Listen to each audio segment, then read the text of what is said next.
World champions of baseball.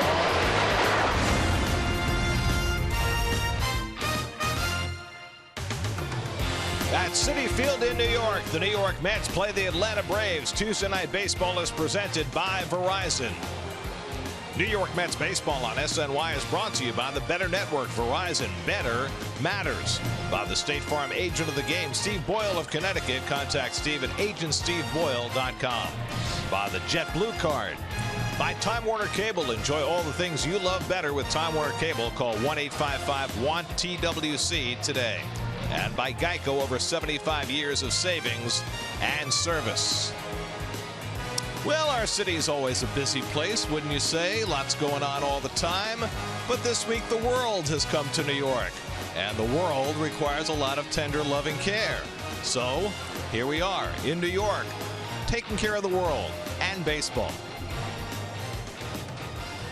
And a pleasant good evening, everybody, and welcome to Citi Field. Gary Cohen, Keith Hernandez, Ron Darling with you tonight as the Mets play the middle game of their series against the Braves. Mets hit a speed bump last night as Noah Syndergaard had a rough outing. But what's gone unnoticed over the last few days as the Mets have been mostly winning is that their offense has hit a little bit of a dry spell. Well, Gary, more than a few days. The last 7 games, the Mets have scored only 17 runs, and that's against the Twins. Even though they swept the Twins, they only scored 9 runs in those 3 ball games.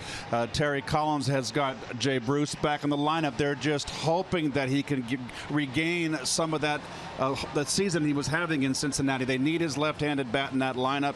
They need it desperately. Jose Reyes has been kind of a little bit cooled off. Cabrera has been hitting in tough luck. So the Mets need to pick up offensively here with 12 games remaining in the season. And a 1-game lead over both the Giants and the Cardinals. And the task for the offense tonight about as tough as they come. Julio Teheran is the best the Braves have to offer and always gives the Mets fits. Hey, listen, he only has 5 wins, but he's still one of the best pitchers in the National League. And he's always tough, as Gary said, against the Mets. He had his best game of the season this year when he shut out the Mets on 1 hit. He's done that almost each and every start. 13 against the Mets in his career. And he matches up for the 2nd time in 2 weeks with Robert Gsellman. Well, it was a joy to watch Gsellman in his last start against the Nationals. This is the best game he pitched. I thought it was the best slider he had as he went 5 2/3 of shutless baseball. Amidst the news that Jacob deGrom will indeed have his surgery, Gsellman's spot becomes that much more vital for the Mets over these last 2 weeks of the season. It's the Mets and the Braves. All the action coming your way tonight on SNY.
Baseball on SNY is brought to you by Budweiser, the official beer sponsor of the New York Mets. This Bud's for you. By Geico, the #1 insurer in the New York market. I'm by the all-new 2017 Hyundai Elantra. It's not just new, it's better. Get to Citi Field this Friday, September 23rd for Free Shirt Friday and Fan Appreciation Weekend when the Mets take on the Phillies at 7:10. All fans in attendance will receive a Travis d'Arnaud t-shirt courtesy of United Healthcare. For tickets, visit Mets.com/Free Shirt Fridays. Greater coverage of baseball brought to you by T-Mobile. The two teams a game behind the Mets are in action later tonight. Adam Wainwright pitches for the Cardinals in Colorado against Jorge De La Rosa, the Rockies' all-time leading winner. Maybe his last start ever for Colorado tonight. Johnny Cueto goes for the Giants tonight. Maybe he can go to 9 and keep them out of their bullpen. Lefty Rich Hill pitches for the Dodgers. His magic number is 7 for clinching the National League West. Beautiful sunset here at Citi Field as the sun begins to set on the 2016 season. Mets looking for a win. First pitch coming up.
To have the most overpowering pitching staff in the history of baseball. Well, it didn't quite work out that way.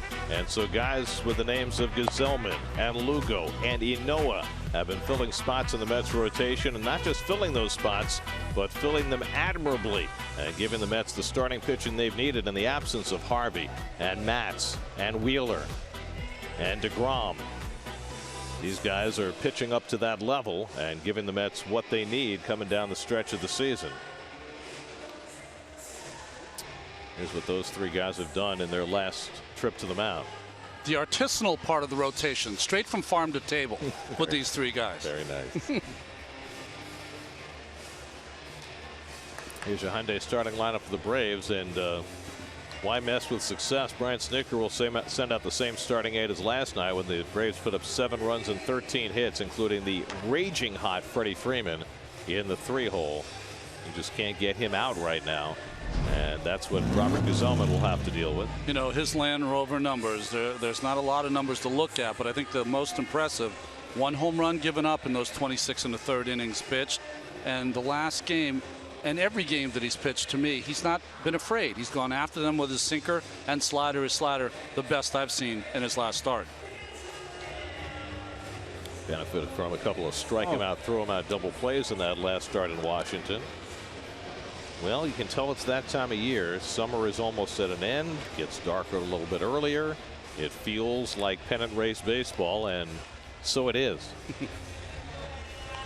And your lovable Metsy defense, brought to you by Lexus. Jay Bruce, we mentioned at the Open, back in the lineup after a couple days off. And infield, Rivera stays in the lineup. Reyes, Loney, Asdrubal, Cabrera. Cabrera made some wonderful plays in the field last night, and d'Arnaud back in the lineup. That's been a flip-flop there with Rene Rivera and d'Arnaud. Ender Inciarte will lead things off for Atlanta. Inciarte 1 for 4 last night, now has 89 hits since the All-Star break, which is tied for the most in the major leagues, hitting .353 since the break. Really emblematic of how the Braves have picked up their offense. They were the lowest scoring team the first half of the year in the National League, the 3rd highest scoring in the second half. Zellman's first pitch is outside, and we're underway. Inciarte up to .293 for the year. Adonis Garcia, then Freddie Freeman for the Braves, and Inciarte fouls one down the left side, 1-1. Well, when you think about the difficult time the Diamondbacks have had all season long, now Inciarte and Dansby Swanson a big part of this Atlanta Braves ball club. And the third part of that deal, Aaron Blair got his first big league win here last night. Pulled down to first. Loney handles it easily for the first out of the night.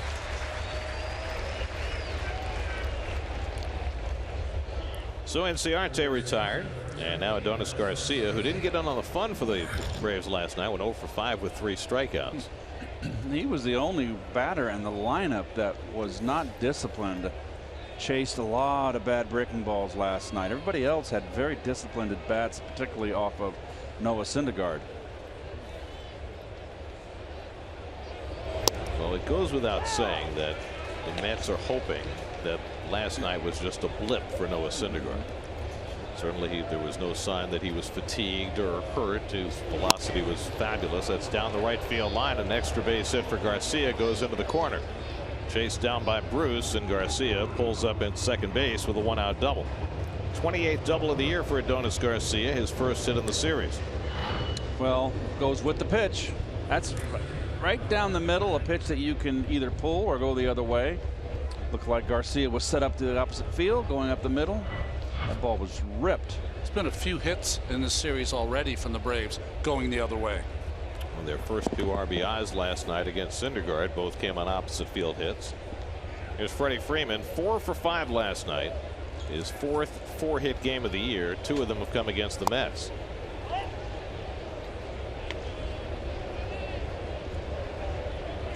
In fact, Freeman's previous 4-hit game came in the last game of the last series the Braves played here at Citi Field.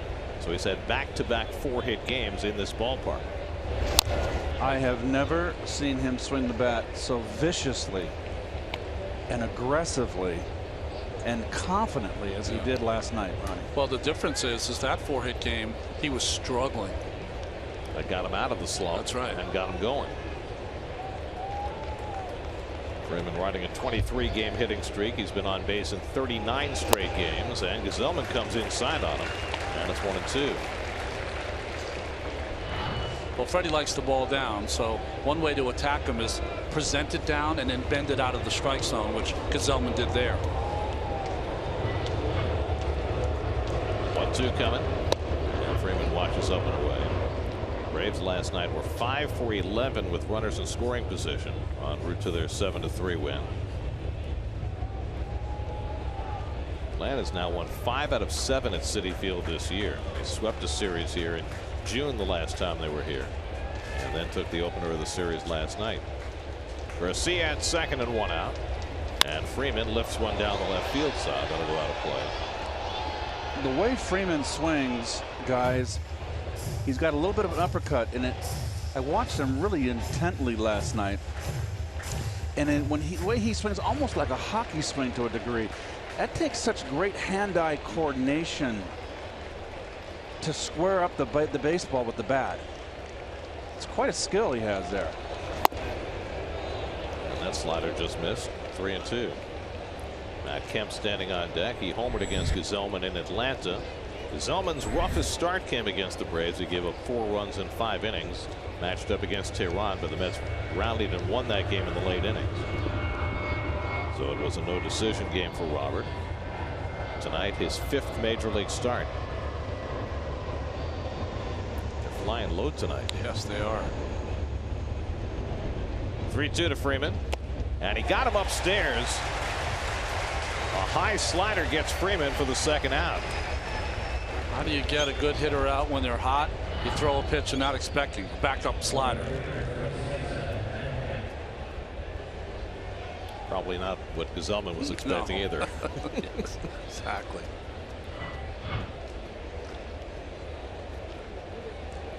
So now 2 out. Garcia still at second. Nice to have you back, Ron. Oh, it's good to be back.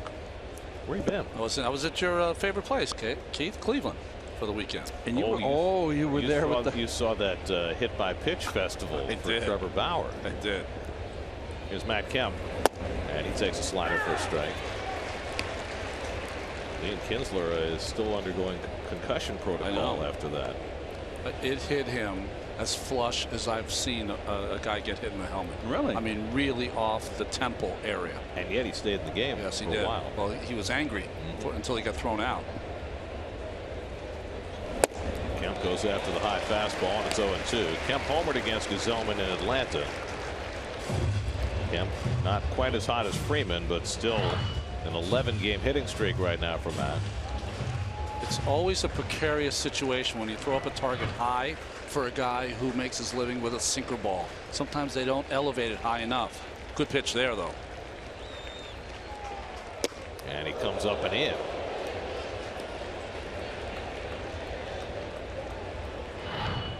Nope, nothing wrong with that. The way that his ball runs, it's like it's following Kemp when it comes in like that. Fastball up and in, slider away. It's been done since the beginning of time. Let's see if they go to it.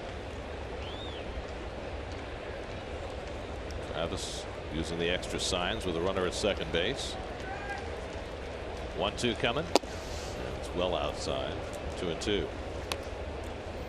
Kemp 2 for 5 last night. He's 4th in the National League with 31 home runs. He's 4th in the league with 99 RBIs. He's put together a terrific year between San Diego and Atlanta.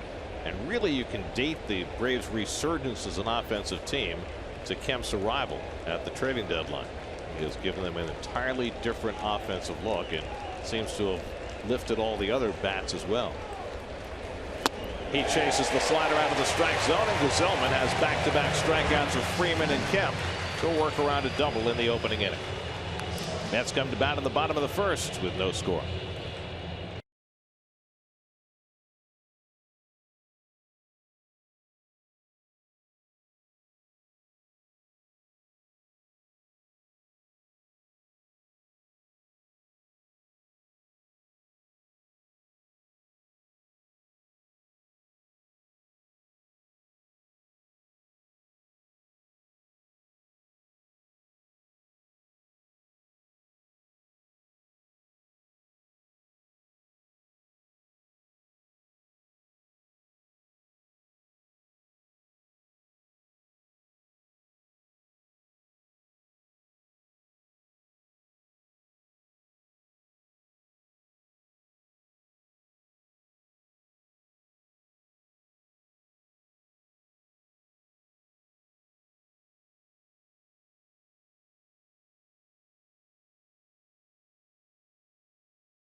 Rivera gets his 7th straight start after homering each of the last 2 games. Jay Bruce back in there after 2 days on the shelf, and Travis d'Arnaud gets a start behind the plate as the Mets try and figure out the 25-year-old ace of the Braves staff, Julio Teheran. When you look at those Toyota numbers, look at the hits to innings pitched. Opponents average only 220 against Teheran, so only 5 wins in this season. But with a team that's been challenged to win all year. Mets know it only too well. Teheran threw 22 consecutive scoreless innings against the Mets until he gave up a home run to Curtis Granderson in Atlanta 11 days ago. No decision game for him. Jose Reyes will lead off. Reyes 0 for 4 last night, just 7 for his last 40. The Mets need to get Reyes restarted. And he takes the fastball outside for ball 1. Reyes has had a little tough time from the left side of the plate, hitting .235 and a blistering .386 against the left-hand pitchers from the right side. Corners in against Jose. And Teheran spots the fastball for a strike, 1-1. Got the canary yellow flashing out today, and on Jose, I'm sure Cespedes will be wearing the canary yellow himself.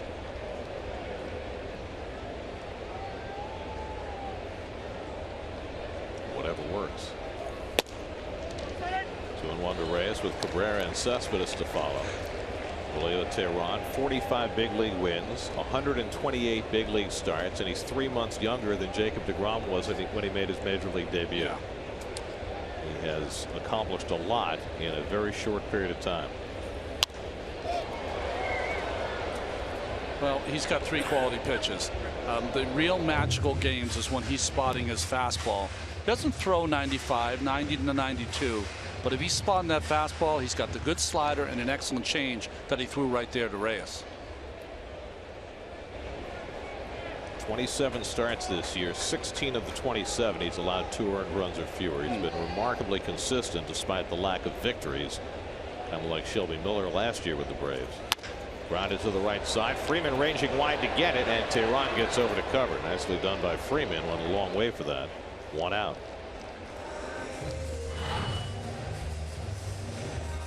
Tell you what, Freeman gets around on that diamond. He runs. He looks awkward, but he's got a good quickness for a big guy.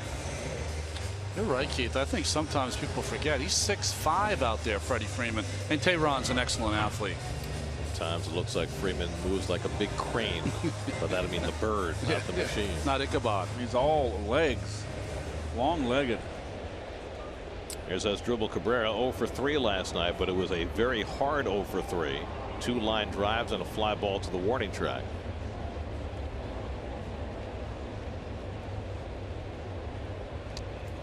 And Cabrera grounds one toward the middle, under the backhand of Peterson and into right center. Looked like a ball Jace Peterson was going to get to. He did not. And the Mets have a 1-out base runner. Oh, is that payback, Keith? 3 bullets last night and a ground ball here. Oh, under the glove. It's a base hit for Cabrera. And now Yoenis Cespedes will come to bat with a man on. Cespedes 0 for 4 last night. 30 home runs, 81 RBIs. That .548 slugging percentage is 8th in the National League. And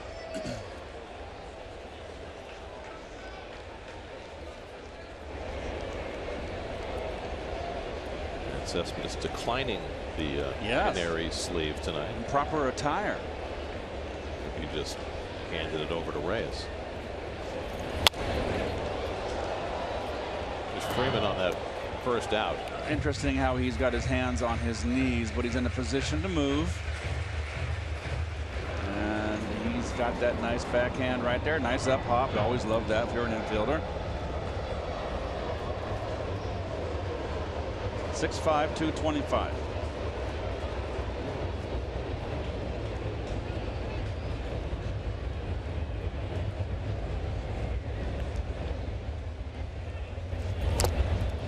one thing I'll never forget about Freeman is when Jason Hayward had his amazing run in spring training and made the team as a 20-year-old for the Braves. One of the scouts told me, forget about Hayward. Wait till you see his roommate down in the minor leagues, Freddie Freeman. Now that guy can hit.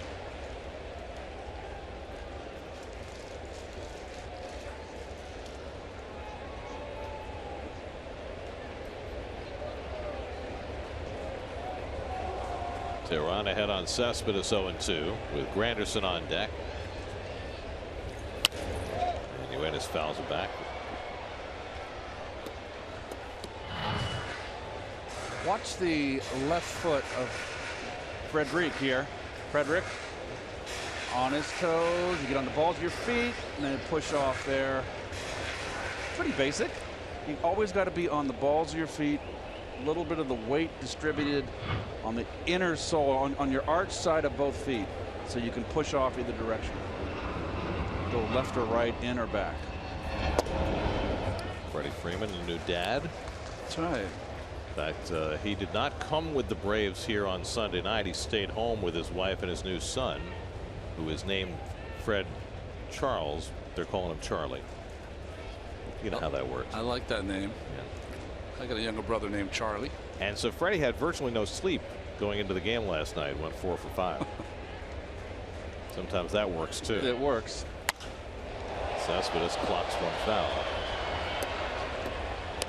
The Braves are not playing their infield in an overshift against Cespedes. They're keeping the second baseman Peterson to the right side, and you can see from the way Tehran is pitching him that probably makes sense. Everything away.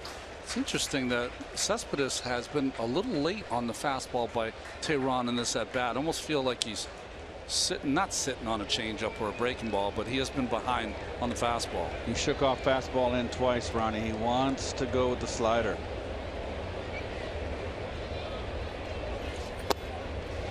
That's off the plate, 2-2. Cespedes had a big hit on a slider off the plate against the Twins in that game on Saturday when he drove in the tying run in the 8th inning. Yeah, that full count breaking ball that was almost a foot outside went out there and poked a line drive up the middle. Cabrera at first and 1 out. 7th pitch of the at bat coming from Tehran to Cespedes. And he bounces that slider. Full count. Tehran does not walk many. 2.0 walks per 9 innings. 4th best control mark in the National League. He's got a difficult choice here, though. He's thrown 2 breaking balls that Cespedes hasn't offered at. The pitch to throw is the fastball in and up, but you got to be brave enough to throw that pitch to Cespedes. Do you run Cabrera? Change up. I don't think so. No to a fastball away. I'd run Cabrera. Oh, fastball away. Yeah, definitely. Run him.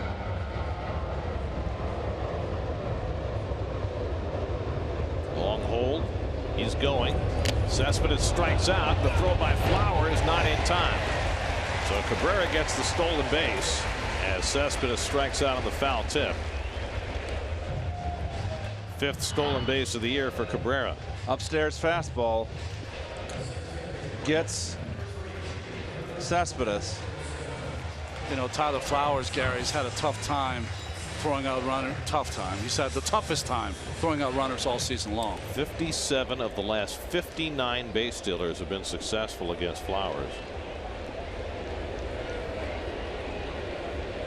So now 2 out. Cabrera at second. Here's Granderson, who homered against Tehran in Atlanta 11 days ago to break that shutout streak that Tehran had against the Mets.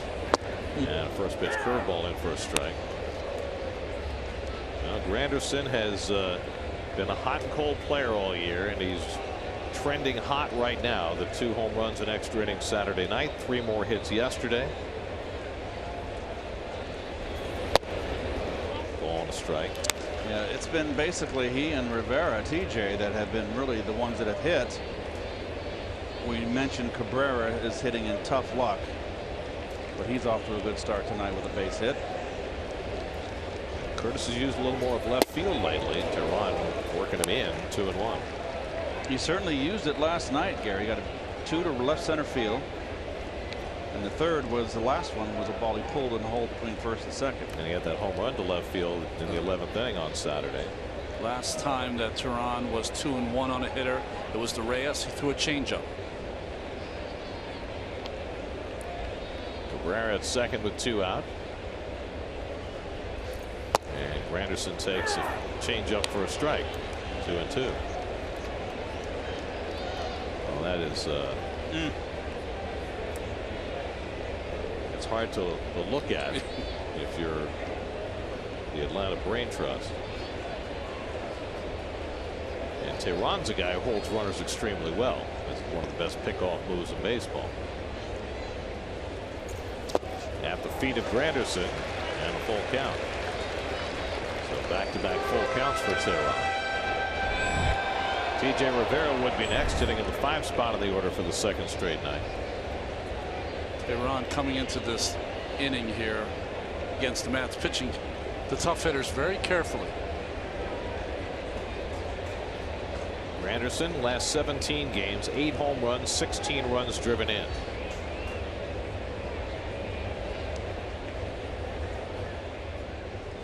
(3-2) coming, and the breaking ball bounced foul. So they threw him a 3-2 curve. So it's been a hard-working inning for Tehran.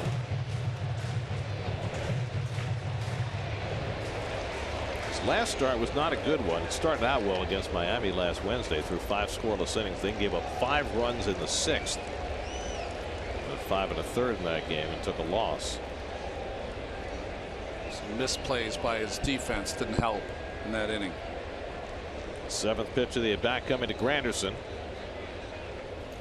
And Curtis hits one in the air to right field. Playable for Markakis. Side retired. A hit and 1 left. After 1 at Citi Field, Mets and Braves, no score.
Wild card picture. The Mets a game ahead of both the Giants and the Cardinals coming into the night.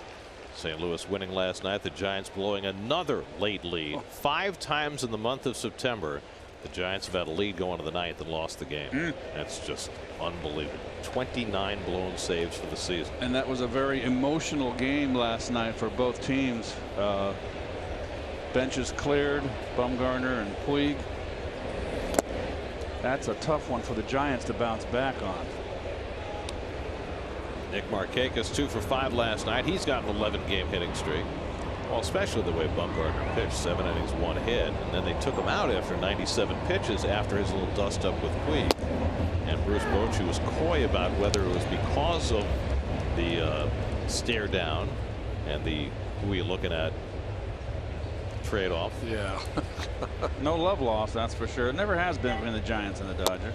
So the Dodgers with a 6-game lead, their magic number is down to 7, so the Giants are just about out of it as far as the division's concerned. Would you, if you're the Giants, look at a Jim Johnson or a team that's out of it and try to go get one of their guys, maybe he can find some magic. For the last 10 days of the season. I don't know. Loney handles the hard grounder. Well, Keith was talking about this before. What about the idea that you shorten your rotation and maybe put Samardzija in the bullpen? Yeah. Is that something that you would consider? Yeah, if you were Bochy? Yeah, you could definitely do that. That's a good point, Keith.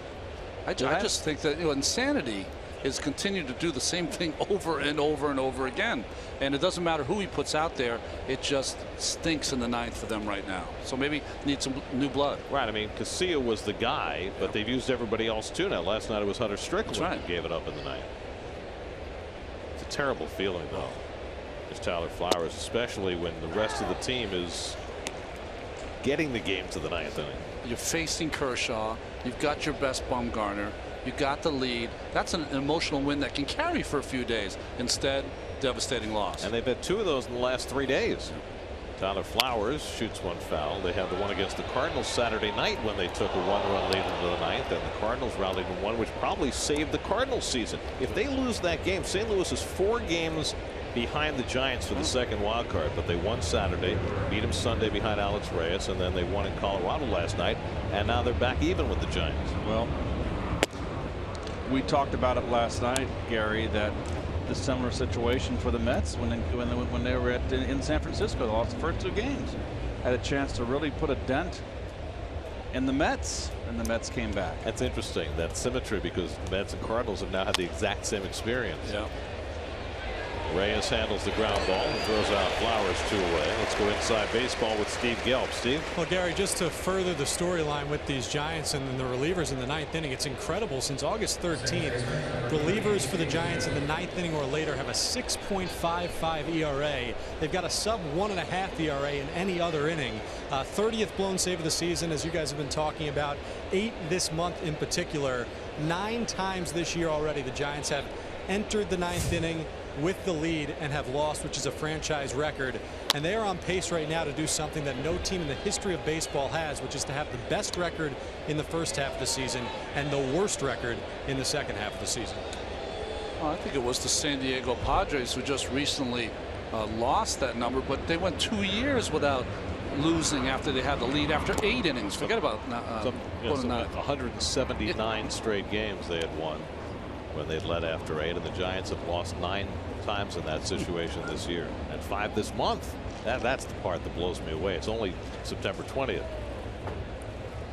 1-1 to Jace Peterson, and he tries to hold, and he did not go around.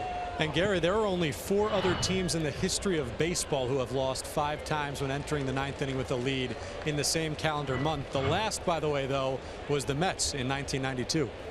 And that wasn't a great year. 2-2. You know what 1992 inspired? The book, the worst team money could buy. That's I heard. Thank God it wasn't on that club. 2-2 coming, and he struck him out. Fastball away, gets Peterson flailing. 3rd strikeout for Gazelman. He's got himself a 1-2-3 second inning. Gazelman mixing the breaking stuff and then coming with the fastball, befuddling Peterson. No score at Citi Field.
Of the second at Citi Field, final homestand of the year. Mets are 3-1 on this homestand so far. Swept the Twins, lost last night.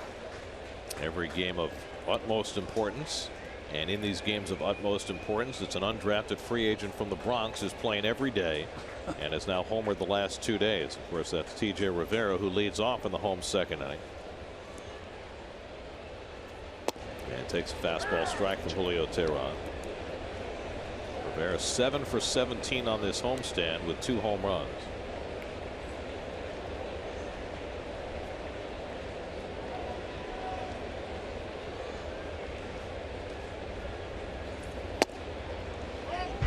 Got a hanging slider, I believe, yesterday. No, fastball in. That's right. Got the wrong home run. That was the one prior. And he can turn in that ball inside.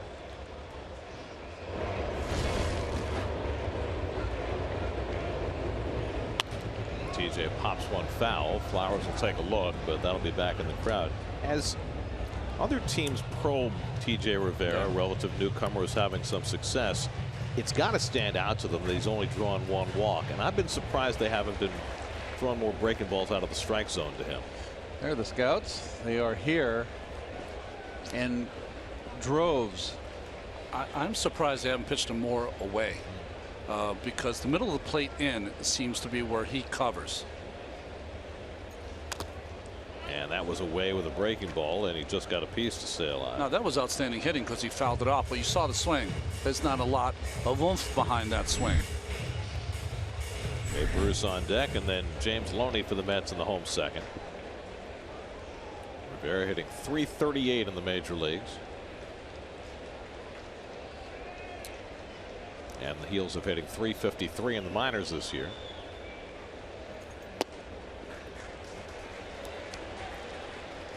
Interesting to see a young man that didn't hit a lot of home runs in the minor leagues instantly has a little bit of success hitting the ball out of the ballpark. If that'll hopefully won't change his swing. You get intoxicated with that long ball. ball. Yes, you do. It's like strikeouts for a pitcher. Very seductive. But you know, that's one of the reasons why it took him so long to get to the big leagues. Doesn't walk and doesn't hit home runs, and those things in this organization are highly valued. That's right. But if you hit .330, .340, .350 long enough, they have to know. Well, he has a nice approach.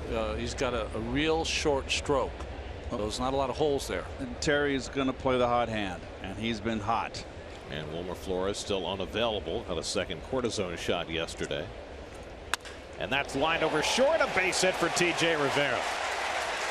Well, he got a 3-2 slider and hooked it over Swanson's head for the Mets' second hit of the night. It's a good spot on that slider. It's just flat, and he's staying in. Away, away, away. He's continued to stay in. Little toe tap.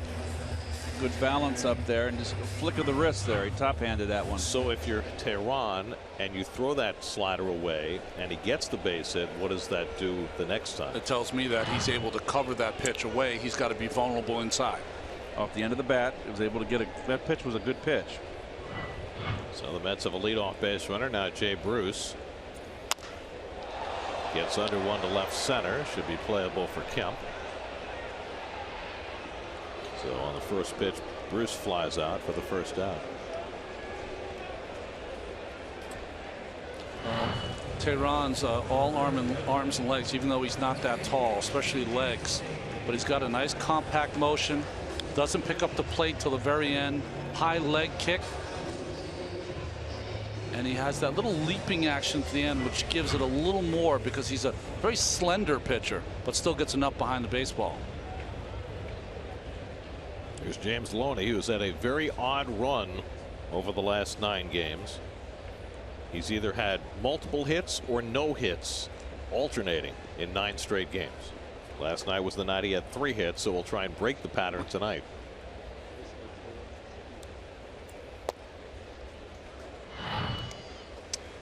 Watch his feet here. Very quiet, kind of scrapes the toe of that left spike and lands on a nice bent front leg. That's so important to take the strain off your shoulder and elbow, is to land on a bent front leg as opposed to land on that stiff front leg. That's lined toward the middle, base hit for Loney. Rivera pulls in at second, and the Mets have 2 men on. And so Loney does break that streak of either 2 hits or no hits. 3 hits last night. He has a base hit his first time up tonight. He's starting to heat up a little bit now, swinging the bat better. He had a little dry spell, more than a little dry spell, starting to hit line drives again. Hit a bullet off the 408 sign in dead central. And it probably doesn't hurt that Lucas Duda is back in uniform. Yeah, right. But the threat, the presence. Lucas got the 1 start on Sunday. Looked as rusty as you would have expected after 4 months on the sidelines. And Loney's been playing since. Now it's Travis d'Arnaud hitting .122 with runners in scoring position this season. That's with 2 on and 1 out. I think what also helped James was that Flores played some first base. To me, he looked like he was getting a little tired and just needed a couple days off here and there.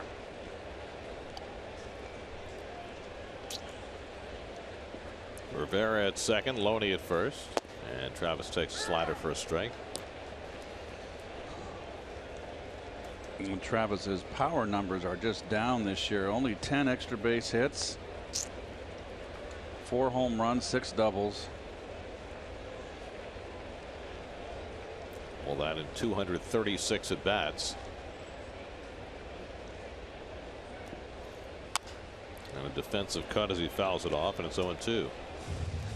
Well, he missed the 50 games with the rotator cuff problem, and unlike last year when he came back from the DL in August and hit the ground running, it hasn't gone the same way for d'Arnaud this year. When he came back, his defense had improved, especially throwing the ball to second base, but he didn't have that great jump start like he did last year with his offense. Pitcher Gesellman is on deck. And d'Arnaud has to vacate. You got a little late reaction to that up and in fastball. Well, they don't throw in enough anymore, and I think they put them more. The hitters are more at risk because this very seldom happens, and that was close, but not that close. It's just they're all diving today, so it makes them more vulnerable for that pitch.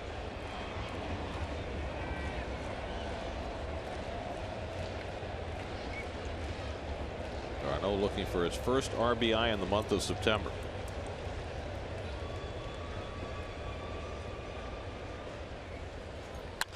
And he flies one out to right center. Inciarte over, tagging is Rivera. He'll go to third, but that's the second out.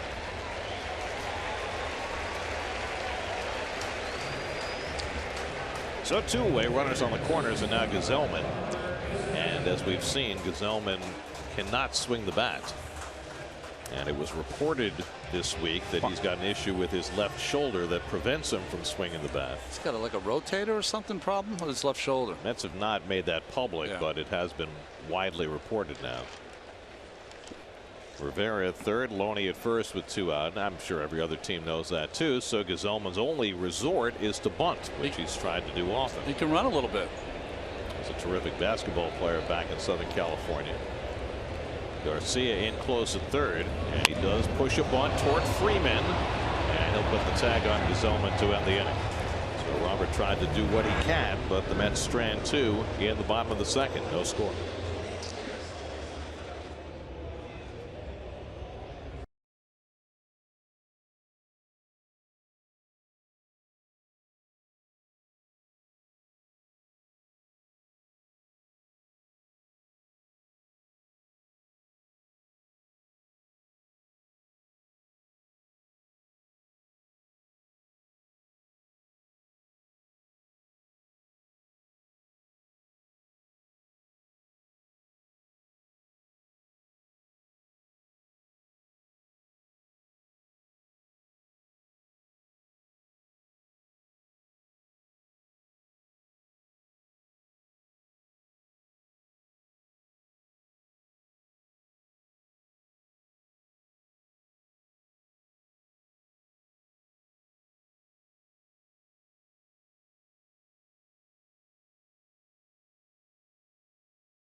the field before the game tonight as the Mets nominee for the Roberto Clemente Award, which celebrates Roberto Clemente's humanitarian spirit.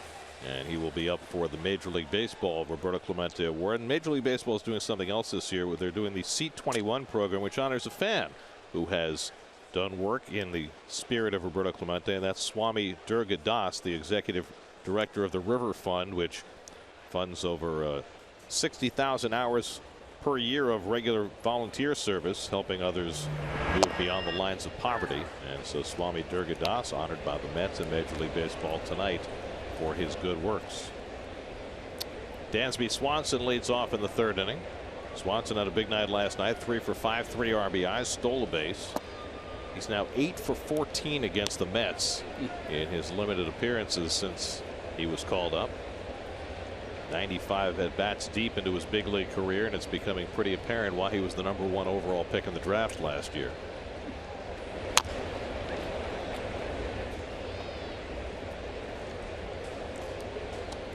Nice swing. Stay. Oh, look at this guy. Thor hat. Very, very nice. Sports glasses.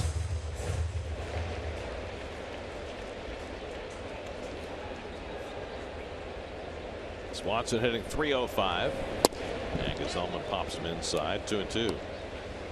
Gesellman's retired 5 straight after a 1-out double to Garcia in the first. There are some of the particulars on Swanson, picked up in that Shelby Miller trade with Inciarte and Blair. How happy was he when he found out he was being traded from the Diamondbacks home, right? Marietta, Georgia kid. Where'd he go, to Vanderbilt, right? Vanderbilt, yeah. That's right up the Braves' alley. They love to get those Georgia kids, the homegrown kids, on their rosters.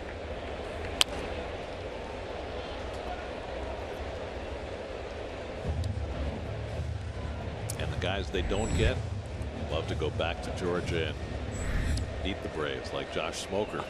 That's right. Who just reveled in pitching at Turner Field. Georgia kid. 3-2 from Gesellman, and it's chopped over the mound. Tough play behind the bag. Rivera has no play, and Swanson has an infield hit.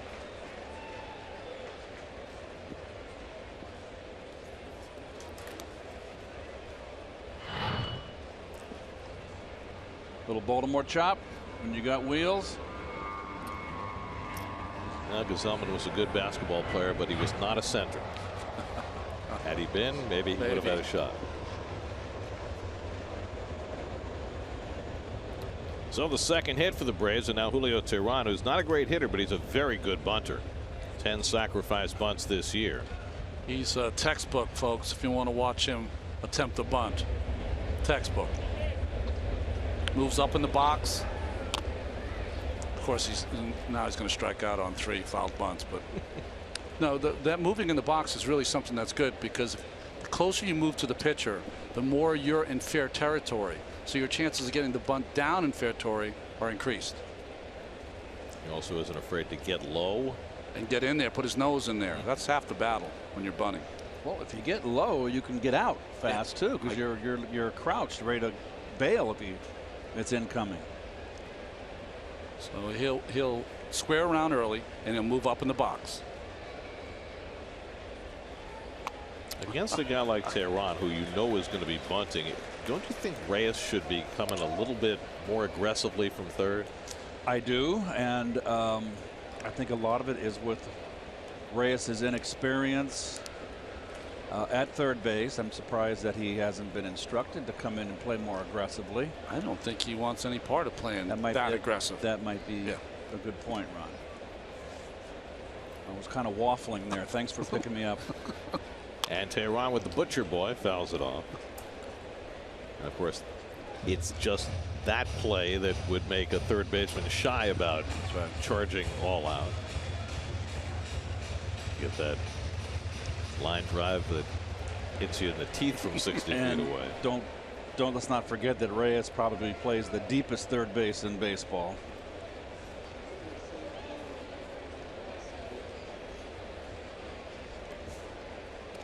Swanson back to the bag.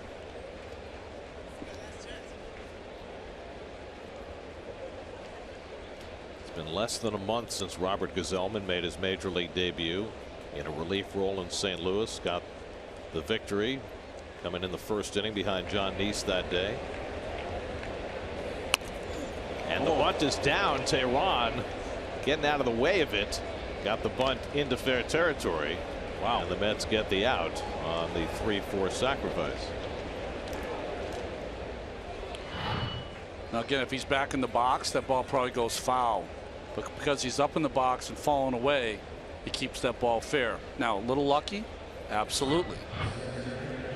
He jumped back the way he jumps back in his recoil out of his delivery, right? It's a heck of a bunt. That's 11 sacrifices now for him. Well, he had 14 last year to lead the league, and he's got 11 more this year, so he proved you right. I was sweating here. Swanson at second with one out. Here's Inciarte, who grounded out to first base his first trip.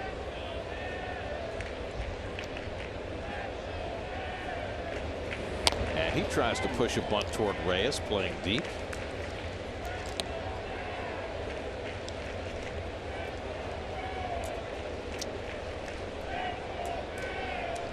As we get deeper and deeper toward a possible postseason, play a team that has guys who can bunt, that's going to become an issue if Reyes does not play a little closer.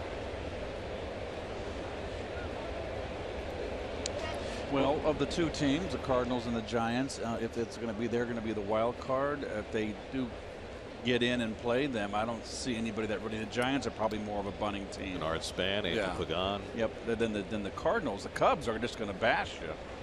They're going to swing the bats, which they make Vance. It's going to be the Cubs.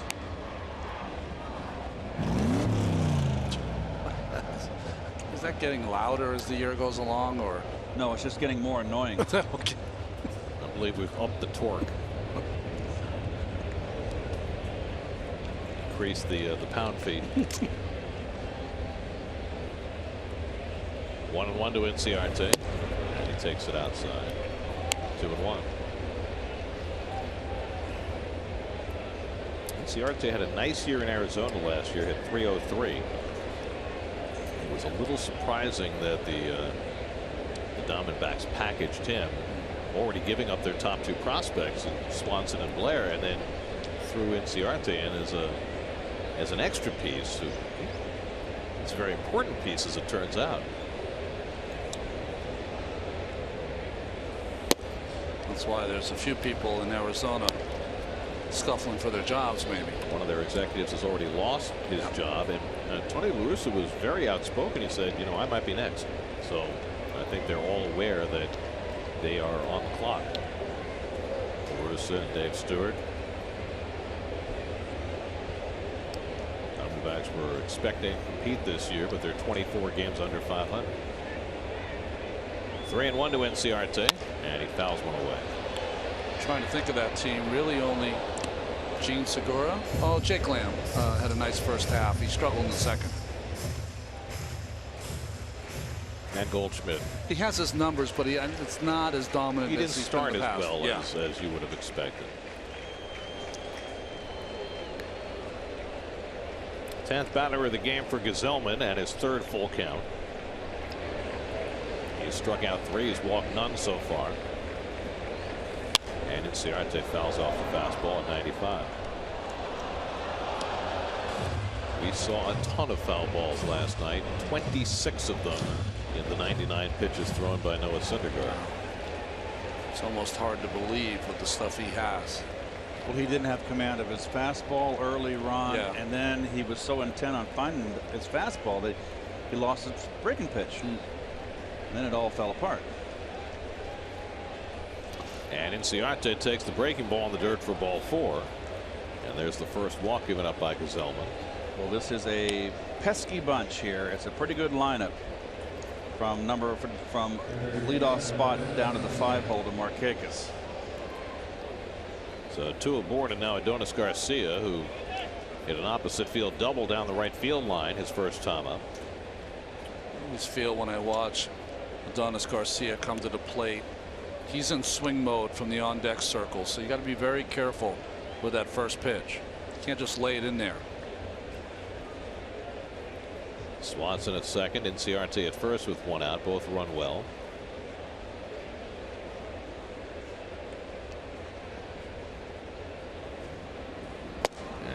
Gesellman paints the corner with the slider, 0-1. Well, we've mentioned often that the Braves are a different offensive team, and that bears it out. They were last in the National League in runs scored until the last month, and now they're among the best offensive teams in baseball over the last month, 5.7 runs per game. Since the All-Star break, they have scored the most runs of any team in the National League East. Any word on Brian Snitker? Is he going to be back next year? Don't know, right? I know a lot of people want that to happen. Little dribbler foul, and it's 0-2. I mean, he was a 40-year organization guy who was expected to just be the interim when Freddie Gonzalez got fired, but he has drawn nothing but rave reviews from in that clubhouse. They have so many young players, and he's knows all of them. AAA manager.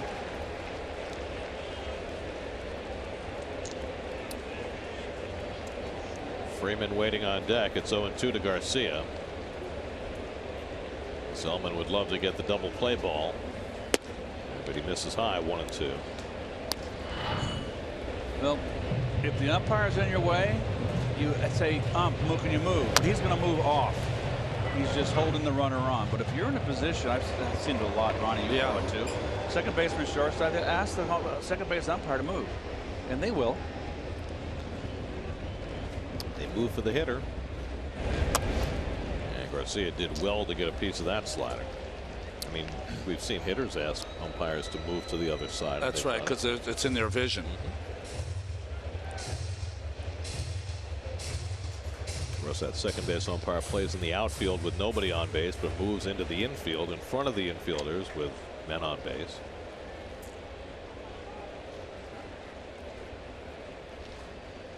Some long turn at bats for the Braves here in the third. 22 pitches already in this inning for Gesellman to just 4 hitters. He's thrown a lot of sliders tonight. He's not used that good sinking fastball down and in as much as I saw in that Washington game. 1-2 coming. And Garcia hits a double play ball. Cabrera with the backhand flip. Rivera the turn. Double play. Side retired.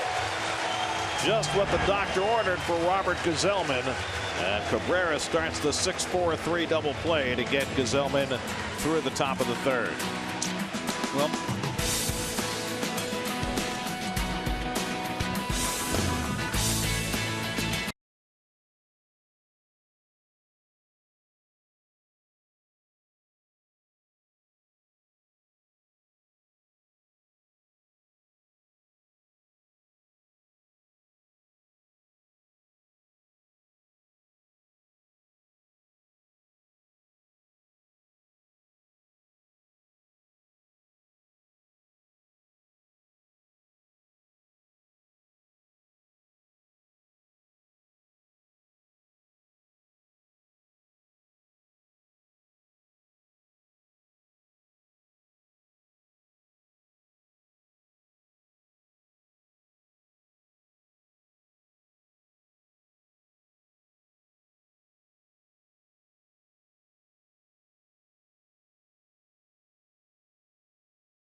Undeniable greatness and unstoppable drama. The 2016 postseason begins October 4th. For more information, visit Mets.com/postseason. We go to the bottom of the third inning. Mets and Braves no score. Second time around the batting order for Julio Teheran as Jose Reyes leads off the third. the American League has the first wild card game, and that was be Tuesday. The National League begins on Wednesday.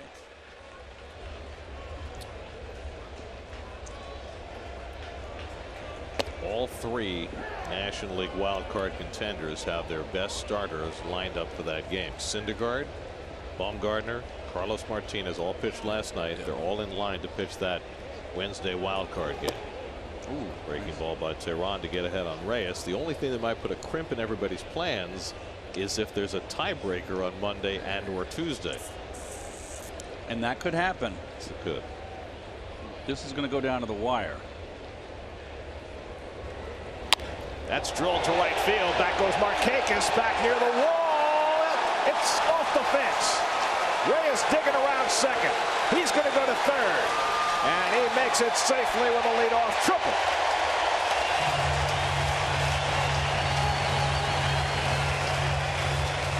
Fourth triple of the year for Jose Reyes. Got a hanging breaking ball here, and this is so critical for this ball club. Jose's been in a little bit of a drought. Gets a hanging breaking ball out over the plate and gets things rolling for the Mets. Rattled around in the padding out really, there. Yeah, really had a odd carom there. Halfway up on that chicken wire fence. Well, we say it all the time. Reyes gives the Mets a dimension they just don't have from any other player. And he's on third with nobody out. Infield back for Cabrera. And he takes up and in for ball one. Well, Jose's speed, he may have lost maybe a half step. But I sure would like to be able to run like this. Look at all the things I can get away with. You get away with enough now. That's been my impression. And Cabrera looks out at Tehran after taking another inside pitch. And it's 2-0. Infield back, conceding early in the ball game. Braves have been hitting on all cylinders, so they're willing to concede a run. Cespedes on deck. 2-0 to Cabrera, who snuck a base hit up the middle past Peterson and then stole second in the opening inning. By the way, Reyes now has 103 triples as a Met, which is by far the Mets club record. The next on the list, Mookie Wilson, 62. Really? Wow. Cabrera waits on it and flies it down the left field line. Kemp is not going to get there, and it lands for a base hit. That brings Reyes with the first run. Here's Kemp's throw to second base. Cabrera sliding, and he's saved. As Dribble Cabrera with an RBI double, and the Mets have a 1-0 lead.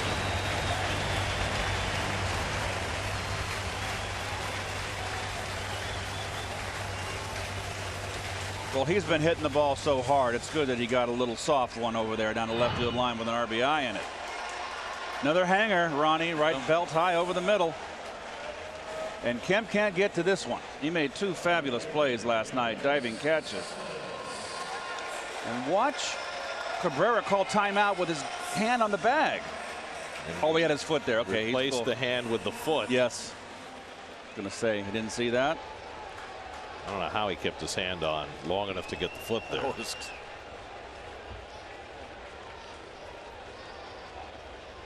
Little bit offline on the throw. So two straight extra base hits. A Reyes triple, a Cabrera double. Needs a little reconstruction there with the belt. 29th double, 50th RBI for his dribble. And so the Mets strike first. And now Cespedes with a runner at second and nobody out. Cespedes struck out his first time up, 0 for 5 in this series. So the Mets get into Tehran, which they've had so much trouble doing.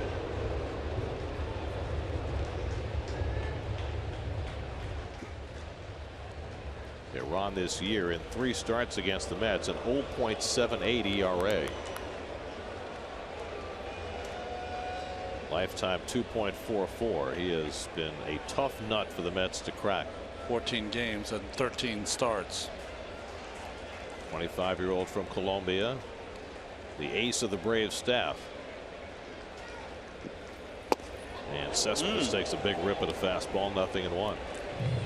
Here's the only crimp for Tehran, and you know his one-loss record is only 5-10, but even to extrapolate that more, in his 27 starts this year, the Braves record, is 7-20. Well, they're scoring a little over 3 runs per game for him. So second lowest run support of any pitcher in the major leagues.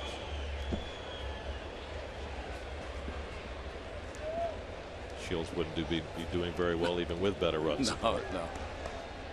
Tehran would. 0-1 to Cespedes with Granderson on deck.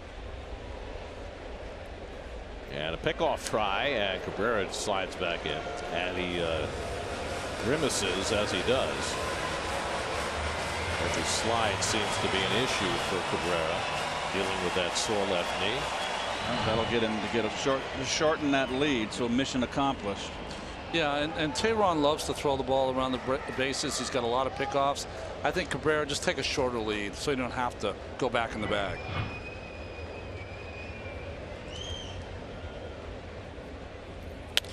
Cespedes pops one up, and Swanson will take charge of it. That's the first out. And that knee is definitely bothering Cabrera.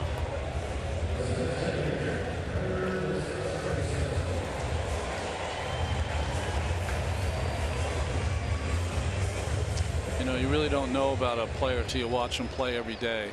And what you'll take from this season, not only the fantastic season Cabrera's had, but if you follow this team every day, strength and perseverance he's had throughout this year playing with that injury.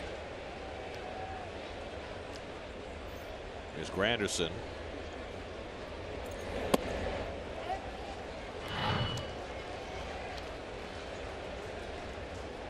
So with the bent leg right there, that bothers him. The left knee, the hyperextension, probably. I'm presuming I shouldn't do that. What's been fascinating about Cabrera playing with this injury, and Terry Collins was talking about this today, is that he seemingly has given no quarter to it. In other words, he could have been taking a shorter lead in deference to the knee, but he didn't. He could be waving at ground balls that he might have to make a diving play or a leaping play for, but he hasn't. He plays hard. Yeah, he has one way of playing. That's it. He plays hard. He hustles, and it's pretty much this team here, and all of Terry Collins' teams. They've all hustled. Even in the years, Gary, we've been up here when this team was not very good, and the one thing they did, they came to the ballpark and played. 2-1 to Granderson, who flied out to right his first time up. And that one at his feet, 3-1. The other piece about Cabrera, the part that, you know, the fans don't see, is that on a team that, you know, with David Wright not a factor and Michael Kadire gone from last year, now Neil Walker's gone as well, on a team without a lot of veteran leadership, he has really stepped into the void. As Terry Collins said today, when he talks, people listen. Granderson rolls over one right along the line and a kick foul.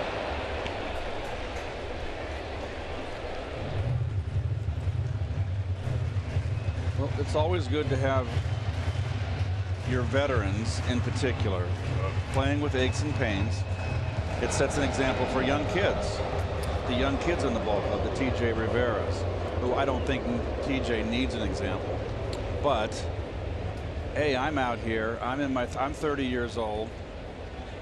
You're 22. What's wrong with you? You know, it just sets that example. He's banged up right now. He can barely walk back to second. I wonder whether he's going to be able to stay in this game.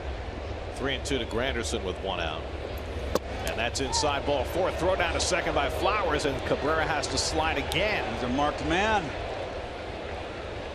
So it's a walk to Granderson, or was it? It was 2-2, I think, Gary, instead of 3-1. Okay. You know what's interesting? It's almost like a boxing match. If you hit a guy and you hurt his ribs, you keep going after the ribs. It's almost like they know Cabrera's hurt, and they're just going to keep making a move out there. Very good analogy. Almost would say, okay, why don't you dive back head first? So you're not bending that knee. He's all dirtied up, too. So it is now 3-2 on Granderson. It was a 2-2 pitch, not a 3-1 that came inside. Now it's a full count with TJ Rivera on deck.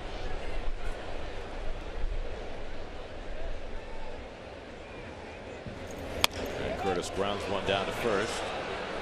Freeman makes the play for the second out as Cabrera limps over to third.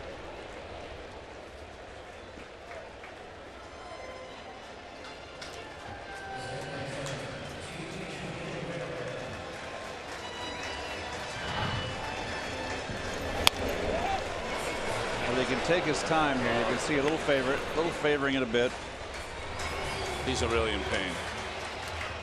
You said he's given no quarter. This is the first time we've seen him give a little bit.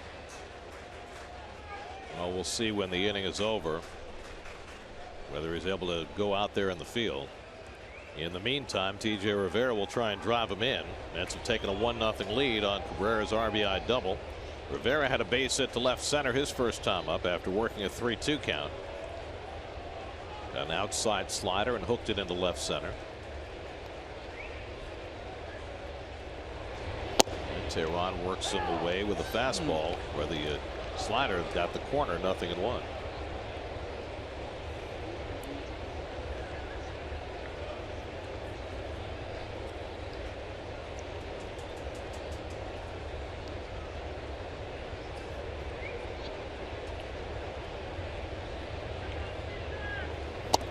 In tight.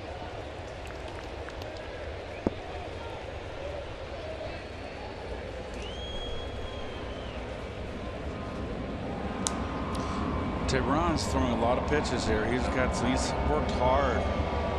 He hasn't got a real great command. He makes his pitches when he has to, but he's working hard. That's a sharp lead right at the second baseman Peterson, and that'll do it for the inning. Mets get a run. Reyes tripled. Cabrera doubled him in, and the Mets score first. 1-0 Mets after 3. Steve Gelbs took a moment to talk with Judd Linville, CEO of City Cards, and Billy Shore, the founder of Share Our Strength, about a partnership that's making a significant difference in the lives of kids in New York and around the country. Let's take a listen.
Let's go to the Budweiser Landing and to Steve Gelbs, whose report tonight is brought to you by Budweiser. Steve.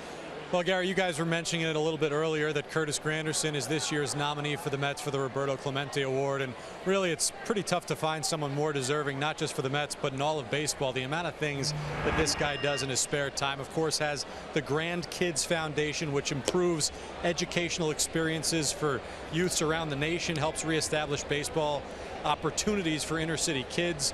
He's an ambassador for City Home Runs and Communities program, which has raised more than $328,000 over the last 2 seasons for City Harvest, United Neighborhood Houses, USO of Metropolitan New York, and the YMCA. Last off day for Granderson, he handed out fresh groceries to the needy in the Bronx, active with the Mets in terms of their military commitment, the official MLB spokesperson for the White House's Let's Move anti-obesity campaign and Drink Up Water initiative. To me, it is a pretty extensive resume right there, and this guy deserves some recognition for it, no doubt about that. He is energetic. He is positive. He gives his time. He gives his money. Real money. He has been as good an ambassador for this game and for humanity as you could possibly ask.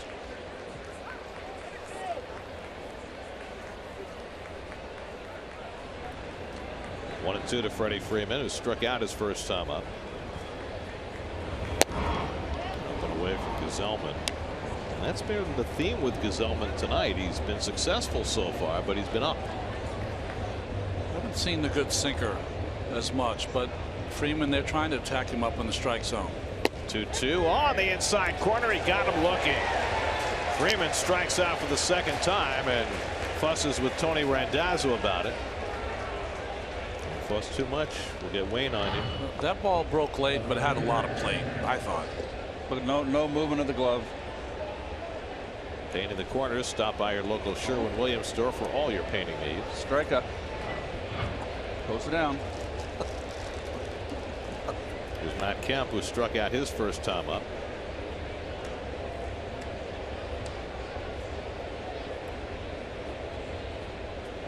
And Kemp lifts one to right. Bruce has it lined up. 2 out. Here's that strikeout pitch to Freeman again. They've been calling a lot of higher strikes this year, I've noticed. It's supposed to be around the letters.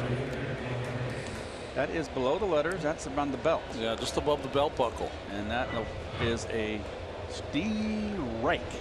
I read an interesting article about the Pittsburgh Pirates that was saying that they've spent a lot of time the last 3 years working inside the hitters and working down, keeping the ball on the ground, ground balls. And they think they've been affected by the higher strike zone, or their pitchers have. Don't know if that's true, but at least someone's talking about it. Well, all the talk the last couple of years was about the fact that the strike zone had gotten lower, that there was a certain number of square inches below the knees where the strike zone had expanded. And now it seems to be going the other direction, a little bit higher this year. By the way, Gesellman has got good stuff tonight. He's locating well. This is the best slider I've seen him have. Yep. Moving the ball in and out. Markakis drives one to center, but Granderson's right there. Side retired. Gesellman gets him out 1-2-3 after getting the lead. They go to the bottom of the fourth, 1-0 New York.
Just follow SNY on Twitter during the 5th inning of tonight's game for details on how to enter the SNY 5th inning sweepstakes presented by Tri-State Ford. We go to the bottom of the 4th. Mets with a 1-0 lead. An RBI double by Asdrubal Cabrera, bringing home Jose Reyes, who had tripled. Jay Bruce leads off the bottom of the 4th against Julio Teheran. Well, Cabrera's been able to continue on after seemingly tweaking that knee on a couple of occasions on his trip around the bases. You know, when your knee is sore, you don't sit down because you don't want it to bend it. So he's kind of leaning up against the batting cage, keeping it loose, walking around. Maybe that's what Keith needs to do. That's right. You got the bad wheel yourself. I got the ice on it again. Back-to-back nights. Good thing you don't have to slide. Thank goodness I'm experienced in the booth now. I don't have to rely on my producer anymore. I've never taken any suggestions or advice from him ever again.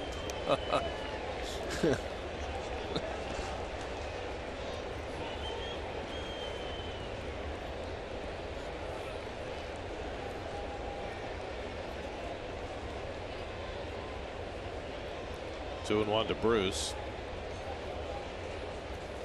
And he pulls one down to first. And Freeman's got it. Well, Keith has been leaking all week. Well, it's a deep bone bruise. There's nothing structural wrong with it. And I did it coming down Squaw Peak, as we all know. And I've got arthritis in there, and I think I activated it. It's a deep bruise. It's going to take time to heal. They're going to talk to my PT today. Not that it's important. And he's going to put me on a crutch just to get the weight off.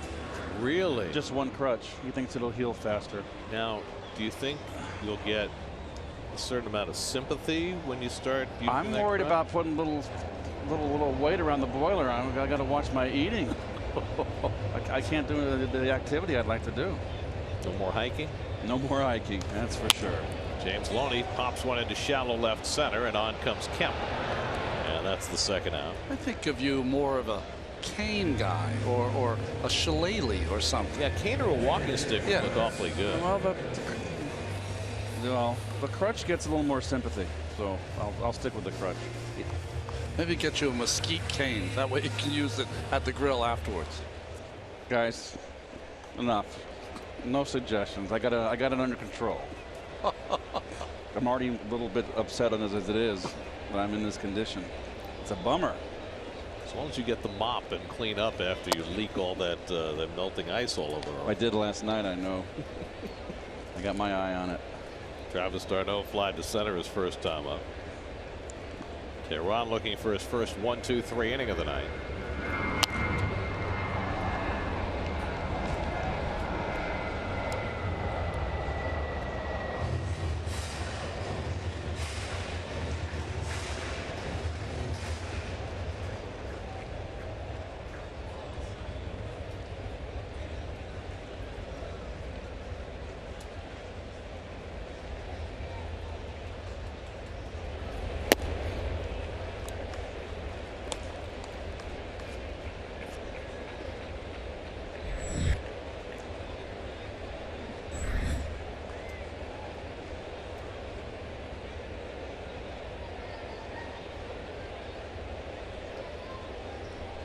Two and one to Travis, and he gets under one to left field. Kemp toward the line and gets there to make the catch. Side retired. 1-2-3 inning for Julio Teheran. That sends us off to the 5th with the Mets leading the Braves 1-0.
Ford dealers who invite you to test drive a new Ford. You'll discover why Ford is the total package. And in the 5th inning, Robert Gsellman will face 6, 7, and 8 in the Atlanta batting order. That's with a 1-0 lead. Gsellman's 5th major league start. Through 5 2/3 scoreless innings in Washington. His last time out, he has shut the Braves out through the first 4 tonight. Let's look at our Verizon trivia question. Bobby Cox took over as manager during the 1990 season. When he did, who did he replace? Or whom did he replace? I've got a guess.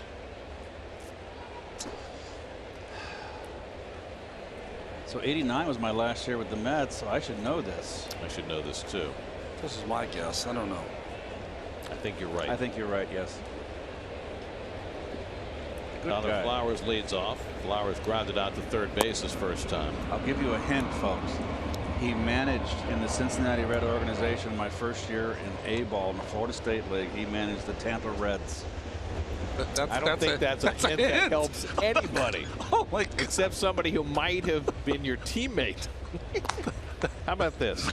He has the same last name as a former president of the United States. How about that? There you go.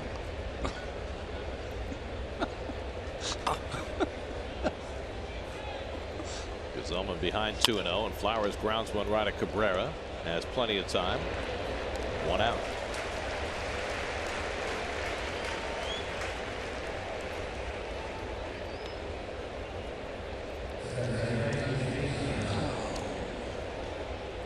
Now Jace Peterson, who struck out his first time up.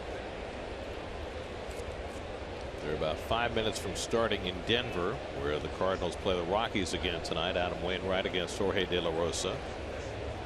Dodgers and Giants in LA later. I tell you what, that Dodger Giant game is going to be of interest because there's some heated emotions there. That could escalate. Well, most of the emotions are between Bumgarner and Puig, and I don't think Bumgarner's pitching tonight. Well, it's a do or die, and they don't like each other. You see what the Dodgers did today? They activated Alex Wood on the 60-day DL and DFA'd Bud Norris. Wood could help them down the stretch.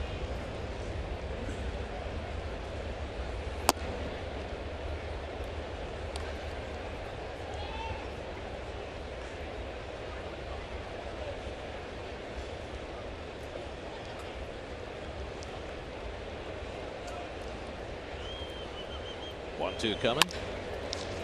Right at Rivera. So 2 ground ball outs for Gsellman to start the 5th inning. Get to Citi Field this Sunday for Fan Appreciation Weekend and the final regular season home game of 2016 when the Mets play the Phillies. All fans in attendance will receive a 2017 magnetic schedule courtesy of Hyundai. Plus, all kids 12 and under can run the bases in the Mr. Met Dash presented by Northwell Health. For tickets, visit Mets.com/tickets.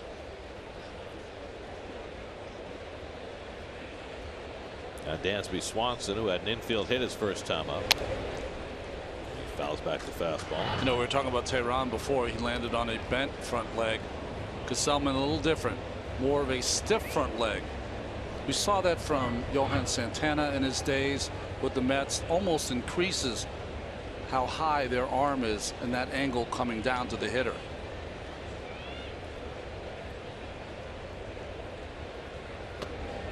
Curveball misses low. Does that help you more with your breaking ball, or does it help with the sink? Helps with the sink because you're almost like throwing across your body, where your body's movement, you shut it down by having that stiff front leg, and sometimes that's how you get some of your sink. But a lot of breaking balls today from Gsellman. It's got a nice slider. Yeah. Down tilt, little sharp break. Moving the ball around. He pitches inside. I like his stuff. This is a big out for him. You know, you like to get that 8th place hitter. Pitcher lead off the next inning. Swanson takes one on the corner for a strike. Good slider. 2-2. They're your City problems. Ryan Weber only his 2nd start of the year for the Braves tomorrow night, and Bartolo Colon goes after his 15th victory of the season. What an extraordinary year it's been for Bart. And Gsellman strikes out Swanson to end the inning. Dialed it up to 96. 5th strikeout in 5 innings for Gesellman. He's retired 7 in a row. Gesellman continues to impress. 5 scoreless innings tonight, halfway through, 1-0 New York.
Mets aren't scoring much right now, but they put together 2 extra base hits in the 3rd, and Robert Gesellman has done the rest.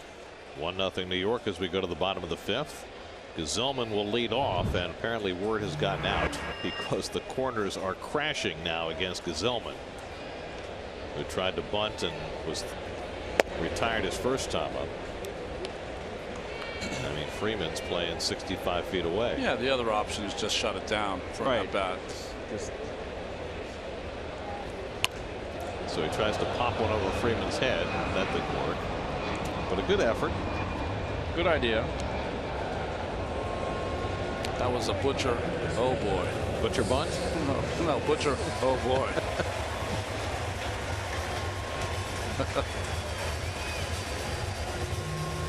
He's going to need surgery to fix that after the season, Yeah, huh? apparently. Yes. Left shoulder. Now let me ask you this. Reyes bats. He scored the only run of this game after tripling off the fence in the 3rd inning. As you start to think about a potential postseason rotation, you have to think about what happens if Gesellman comes up in a big spot, and does that affect your decision making in any way?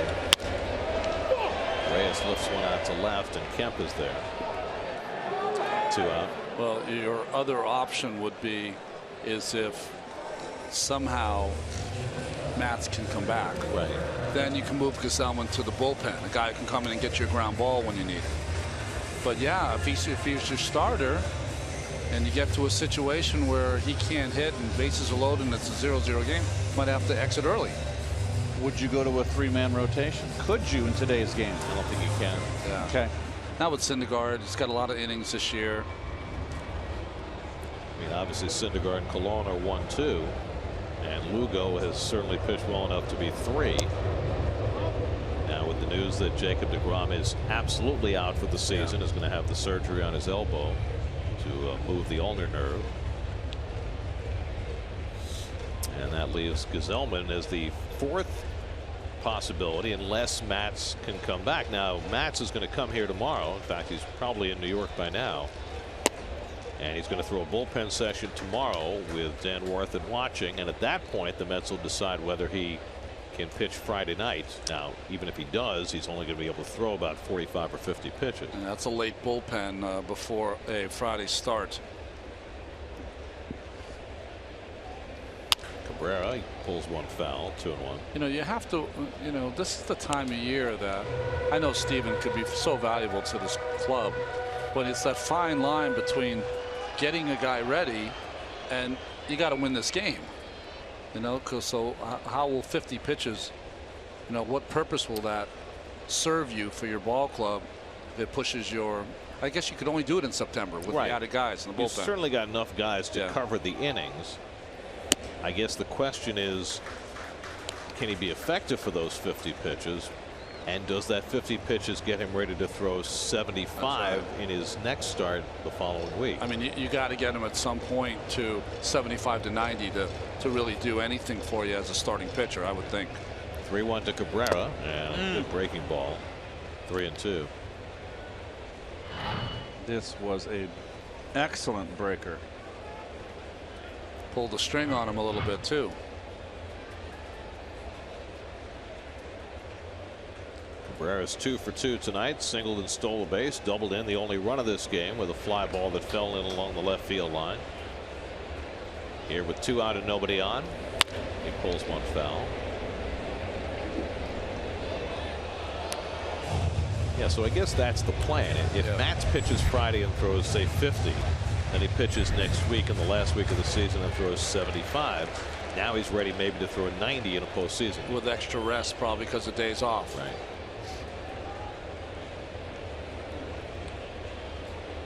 Three-2 coming. Just inside ball 4, and Cabrera's on base for the 3rd time. And here's the other piece of that. Remember, if he pitches Friday and then Wednesday, he's lined up to pitch a tiebreaker game on Monday. Which is, you know, it's at least an outside possibility.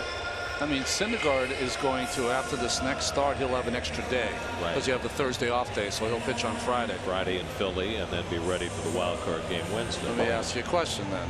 Wild card game's on Wednesday. Syndergaard throws on Friday, throws a nice game. Let's get a win. They need the win on Sunday. Does he come out on his day to throw on the side, come out of the pen on Sunday? If you have to win it, then for sure. So I only have him pitching about 40 innings here in the next 3 starts. Next 3 games. Here's Cespedes.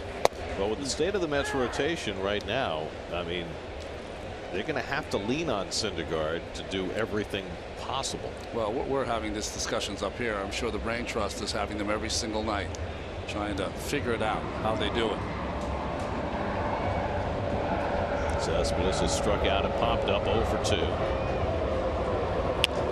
And he pops this one up into shallow center.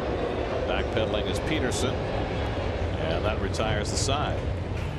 After 5, 1-0 New York.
Leagues, the Cubs bidding for 100 wins plus.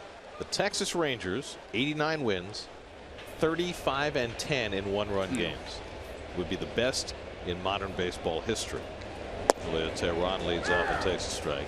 I mean, think about that. 35-10 in 1-run games. They've had so many magical games, the Ranger team. Had one last night. Ian Desmond, a base hit in the 9th to put them over the top. A 3-2 win over the Angels. Their magic number is now 3 for clinching the American League West. Talked about that magnet schedule. Mets are going to play the Strangers next year, right? In Texas. Actually, I think it's 2 and 2, right? Yeah. 2 here and 2 there. You also go to Houston next year and to Seattle in the American League West. Trying to envision when you're going to take your days off by that schedule. I think I have it. I think you do. Rangers down 3-1 in the second, setting it up for the comeback 1-run win. 1-2 to Tehran, and he just got a piece of that. Here's that AL West. Houston beat Seattle last night. Big 2-run hit in the 9th by Marwin Gonzalez, and both those teams are now 3 games out of the wild card. Baltimore and Toronto tied for the wild card lead. Look at the Angels below Oakland. How about Oakland jumped over the Angels?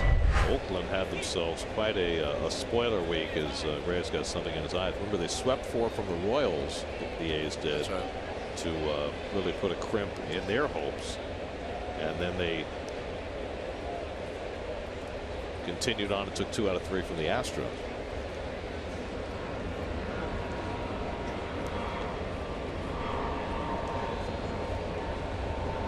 Reyes is okay.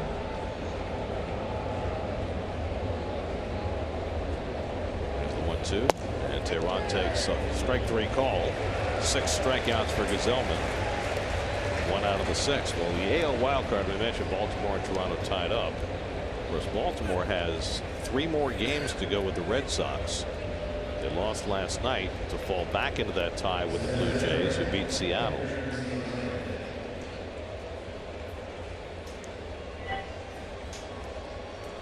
Well, Baltimore, it's going to be depend, like the Mets, on some of their young pitching emerging late. Kevin Gausman has been a lot better. Dylan Bundy, who pitched last night, has been better. How about the game they had pitched against them last night by Rick Porcello? An 89 pitch complete game. Very nice. Last time we saw that. It's Maddox like. Yes, it was. 3rd time around the order now for Robert Gazelman. And Inciarte takes a strike on the corner. So the 3rd time has been the bugaboo for Gazelman. Hitters hitting .368 against him 3rd time through the batting order. Mets have kept a pretty short haul through on him at this point in the game. That's grounded toward the hole and a base hit for Inciarte on cue.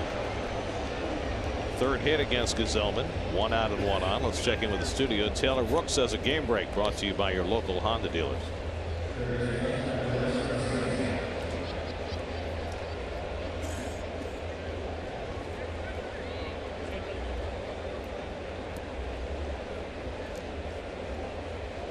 And that's a Jose Fernandez night. 1 hit allowed through 7 innings for the can't miss at home right-hander. Here's Adonis Garcia, who had a double back in the 1st inning, then grounded into a double play in the 3rd. And we're going to get some stirring around in the Mets bullpen.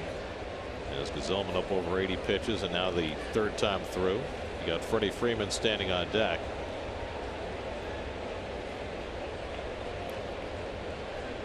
Can he get a left-hander ready in time? Garcia floats one at the left, and that's a base hit. Inciarte takes a hard turn. He'll hold at second. And so the Braves, with back-to-back 1-out hits, have 2 men on and Freeman coming up. Got him jammed inside, strong enough to muscle it out, and Dan Warthen's going to go out and have a little chat. He's got 25 seconds on the clock and counting. Thought the Mets were a little slow on the trigger there, you know, knowing the numbers up against Gazelman 3rd time through, to not have a lefty ready for Freeman, even though Gazelman has handled Freddie twice tonight. I think what happens a lot of times is that you get lulled to sleep. Yeah, Tehran up, which is kind of an automatic out, and you think that Gsellman's just going to roll it out here for 7 or 8 innings. I think you just got to always be ready in these games the rest of the way. You got to expect the worst. I know it's a weird way to think, but that's what you have to expect. So now Smoker and Salas are up, but it's going to be Freeman against Gsellman.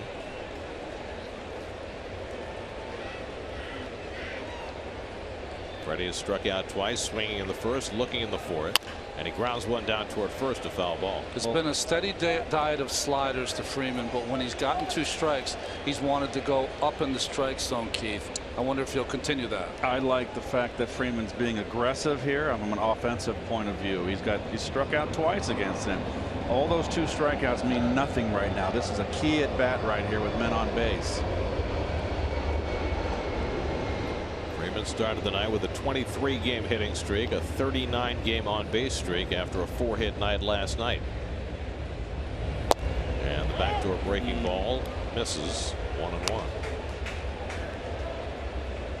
The pitch that scares me a little that they've used tonight, they've tried to go up and away on Freeman, and if they don't get that up and away, we saw what he did last night, right? A home run to left field. He's got power that way.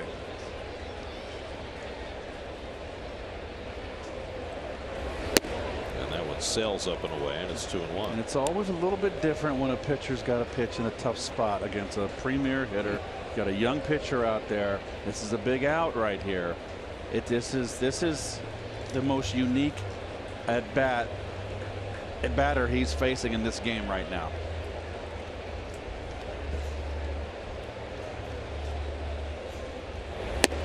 And now it's 3-1. The last 2 have missed badly out of the strike zone. So now as a hitter, he's missed with all breaking balls. I'm 3-1. You can do 2 things. You can look middle in, or you can go up the middle looking fastball. Don't let him sneak a fastball by and adjust to the breaking ball. Freeman can do that. 3-1 coming, and he yanks one foul. He just sat on that breaking ball just a little quick. Saying 14 opposite field home runs this year. This is the issue now. He's thrown a breaking ball that was pulled hard. Do you stay with it down and in where he struck him out first time out, or do you say I got to get off that pitch, let me go fastball away? I think they're going to call fastball away. Up the middle here, 2-strike count, base hit, tie the ball game up. 2 on, 1 out, and Gsellman takes a look at Inciarte, and he almost balked. Yeah, he almost didn't get his hips turned enough to get that momentum and step towards second. Inciarte the tying run at second. Garcia at first with 1 out. Zellman's got 1 ground ball double play tonight. And misses low and away for ball 4, and that loads up the bases. Now there's an example of a walk. The old adage, a walk is as good as a hit. That loads the bases there. Just a tremendous at bat from Freddie Freeman. All breaking balls. So now you got Matt Kemp coming up, and it looks like Gsellman will get 1 more batter, and then they have Smoker ready for the left-hand hitter Markakis. But this obviously is an enormous spot for Gsellman, protecting a 1-0 lead with the bases loaded and 1 out. Well, I guess Terry Collins and the Mets are hoping that Gsellman can get 1 more ground ball here to an infielder. Turn 2. Kemp has struck out and flied out tonight, 0 for 2. And he hits it in the air to center. Coming on is Granderson, and Bruce lands in between them, a base hit, and the Braves tie the game. Miscommunication between Granderson and Bruce, and Kemp's blooper falls in, and the Braves get even as Inciarte comes home to score. Well, I got it, you take it here. I thought it was Curtis's ball. What do you think, Ron? Yeah, Curtis pulled up late. I know that. Here's where the confusion starts. Bruce kind of comes hard at it, but the center, the official cop is the center fielder out there. You know, it was hit weaker than they both thought, and it kept drifting and drifting away from Granderson and towards Bruce.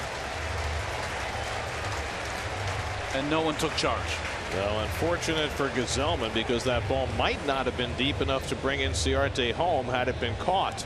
Instead, the Braves have tied it, And Gesellman will exit with the bases loaded in favor of Josh Smoker. Call to the bullpen brought to you by Verizon. We'll be right back.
Josh Smoker steps into a tight spot in the 6th inning. See his numbers from this year, but boy, what a job he did in Atlanta when they needed him. He's got to do it again. Last pitch Sunday against the Twins, a 1-2-3 inning with a couple of strikeouts, and he could certainly use one here against Nick Markakis, who's grounded out and lined out to center. Garcia at third, Freeman at second. Kemp, who drove in the run with that base hit that fell between Granderson and Bruce. 1-1 game in the 6th, and the breaking ball in for a strike.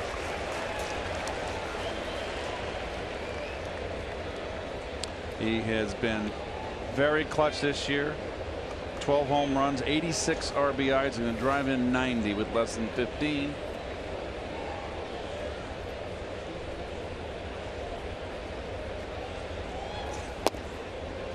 Markakis takes below the knees, a ball and a strike. Well, we've talked about Lugo and Gesellman and all the irregulars who have filled roles for the Mets. Josh Smoker late in the season has become an incredibly important piece for the Mets out of the bullpen. Trying to pick up for Gesellman here. And a fastball pops in for a strike, and it's 1-2. Markakis got caught guessing there.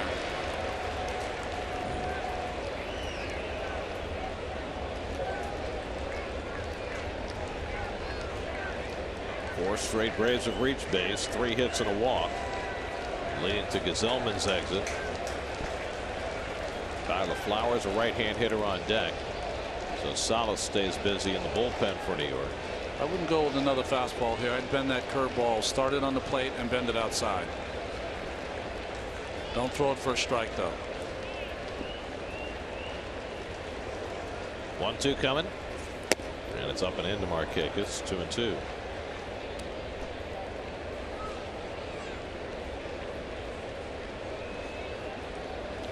I've seen a left-hander relieve for the Mets with this many gyrations when he was on the mound since Randy Myers. Randy would do that little circle around the mound after each pitch.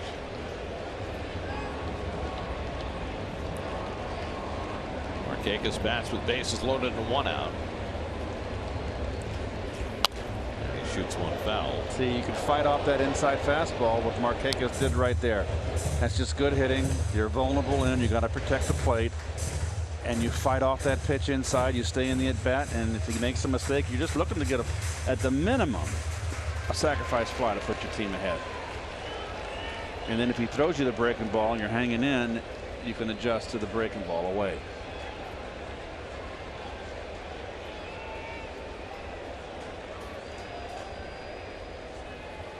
2-2 from Smoker. And it's missed. Whoa. That missed. Full count. I'll tell you what, when Smoker goes outside, he keeps it down, too. He's shown me something.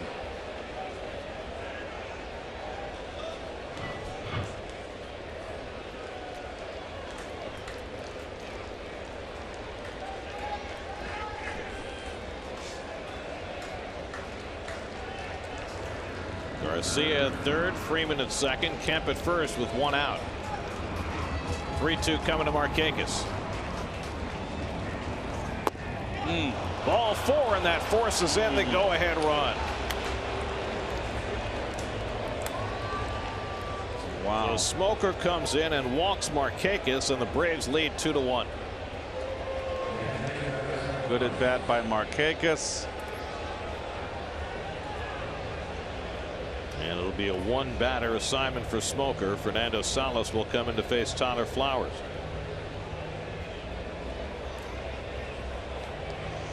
Two runs home for the Braves here in the sixth. Mets will make another pitching change. 2-1 Atlanta. We'll be right back.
With 2 runs already home in the 6th inning for Atlanta. Salas was so good in his first few outings with the Mets, but the last couple have been tough for him. Gave up a home run to Kenneth Vargas on Sunday in his last outing. Comes in to face Tyler Flowers with the bases loaded and 1 out. And throws the first pitch high for ball 1. 5 straight Braves have reached base. Inciarte grinded one through the hole on the right side. Adonis Garcia got jammed, but hit it into left field for a hit. Freeman walked in a 3-2 pitch. Then Kemp hit the fly ball that Granderson and Bruce miscommunicated on that fell in to score the tying run. High breaking ball, and Flowers swings through it 1-1. And the bases loaded walk by Smoker to Markakis put the Braves in front. And now Salas trying to put down the flames that are dancing around the Mets' feet.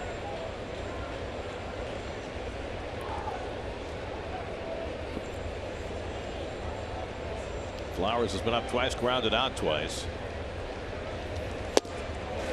And Salas gets ahead of him with a fastball, 1-2. A little giddy up on this fastball. The way it throws it right by Flowers. Left-hand hitter on deck, Jace Peterson. Nobody up in the Mets bullpen, so this is now Salas's inning to finish. Trying to keep it from becoming an untenable inning. Jam foul.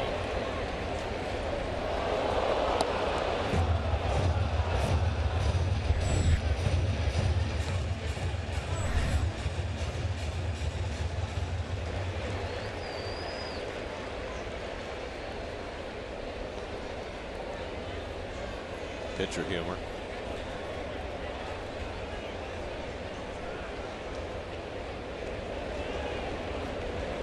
One-two coming. And the breaking ball popped up. Infield flyer will be called. The batter is out. And Rivera puts it away. A huge out for Fernando Salas as he gets Flowers to pop up, and now they're at 2 down. Well, good pitch. Not only does Salas keep this away from Flowers, he kept it down. He made him reach for it, and he couldn't put anything on it. Well, he got him worried about the fastball. Threw the fastball by him 2 pitches prior, then came up and in. He fouled it off, beat him inside, then set up the slider. So now Jace Peterson will be the 8th man to bat in the inning. Peterson has struck out and grounded out against Gesellman tonight. Rockies got a run in the bottom of the 1st on a David Dahl hit, and the Cardinals have come right back to tie that game at Coors Field on a Matt Adams home run. Up and away to Peterson, ball 1.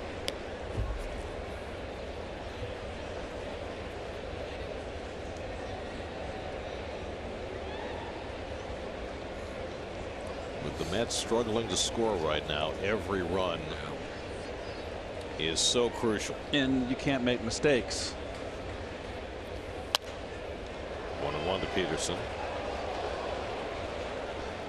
What you have in the open, it's been 5 straight games, 3 runs or less scored by the offense. And just 1 so far tonight. They were able to sweep a series against the Twins over the weekend, never scoring more than 3 runs. But you got to pitch extraordinarily well if that's going to happen.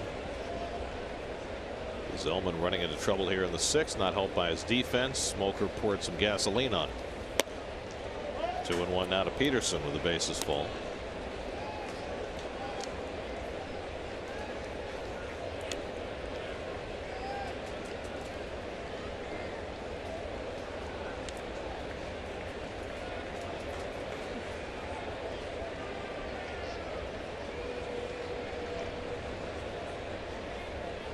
Two-one coming, and Peterson fouls it away. 2-2.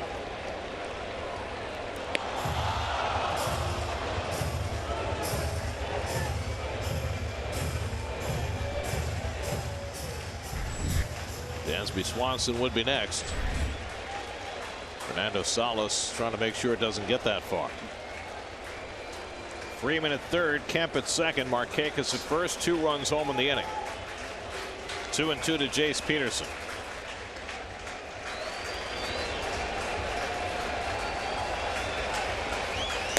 Too high. Ball 3. And that will set the merry-go-round in motion. Well, Salas is a fastball pitcher. You think that's what he's going to throw? 3-2 count. Freeman, Kemp, and Markakis will all be running on 3-2 and 2 down. And Peterson skies 1 to center. Granderson back. Still going. Side retire. 2 huge outs for Fernando Salas after the Mets surrender a pair in the 6th. Granderson able to track it to retire Peterson. It's 2-1 Atlanta going to the bottom of the 6th.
Granderson, let's go back to April the 22nd in Atlanta against Bud Norris. 1 home run.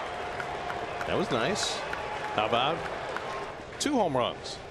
A 5 RBI night for Curtis Granderson. 2 of his 28 on the year. He takes a strike from Julio Teheran as we start the bottom of the 6th. Mets behind for the first time. I like the 2 extra inning ones. Yeah, that was pretty good too. To me, it's going to be interesting to see what this talented right-hander does now with the lead. Teheran. Good one seemed to get the big outs. Had just 5 wins in 27 starts despite pitching extremely well all year. And now he's in line for it with the lead. Granderson has fly down, grounded out 0 for 2 tonight. He takes a slider low and in, 1 and 2. TJ Rivera on deck, then Jay Bruce. Mets have had just a run and 5 hits against Teheran, who's walked 1 and struck out only 1. And Granderson pops it up. Adonis Garcia waiting for it. 1 out.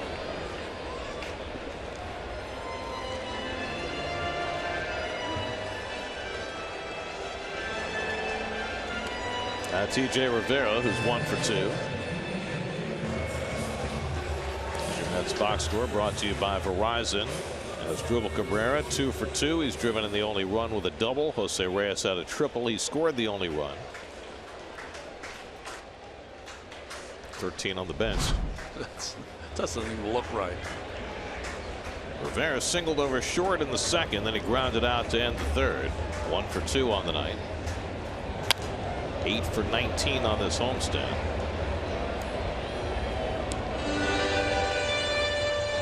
The word on Wilmer Flores is that he got a 2nd cortisone shot in his wrist, as the first one just did not work.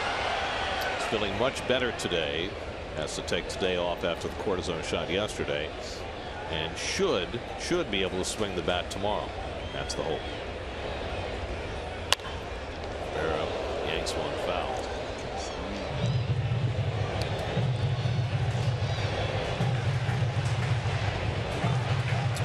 Cardinals have gone in front. 3 runs in the 2nd inning off Jorge De La Rosa. And St. Louis leads Colorado 3-1. St. Louis on the road. Better than at home. They've won 3 straight since coming from behind in the 9th inning against the Giants Saturday night.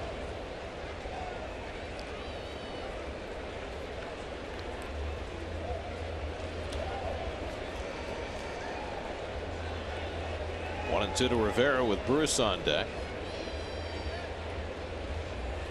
And TJ hits one out to right center field. Back in the gap goes Inciarte, and he runs it down for the 2nd out. Let's answer our Verizon trivia question. Bobby Cox took over as Braves manager in 1990. I thought it was Russ Nixon. You would be right. That would be the last name of an ex-president. Hey, backup catcher of the '60 Red Sox.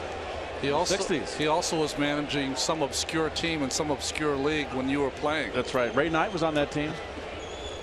On that Tampa Reds, 1972. That's right, Al. I hit you in the head with the tape. 6 degrees of Keith Hernandez. That's right. Here's Jay Bruce. Bruce is 0 for 2 tonight. Fly down, grounded out.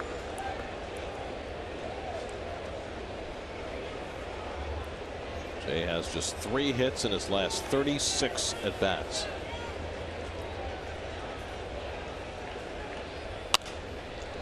He's now hitting under 180 as a Met.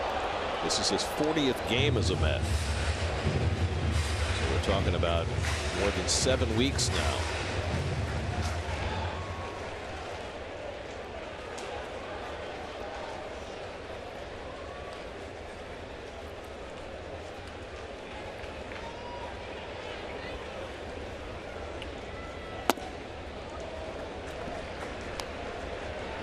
Two and 1 to Bruce.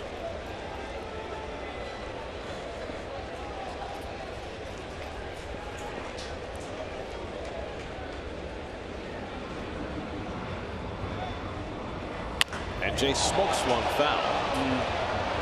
He's That's just as good too, a swing as he's had in weeks. he's too quick, and that was a bad changeup right there, right over the middle, and he's just too quick. He's you can just tell by his mannerisms at the plate. He's just jumpy.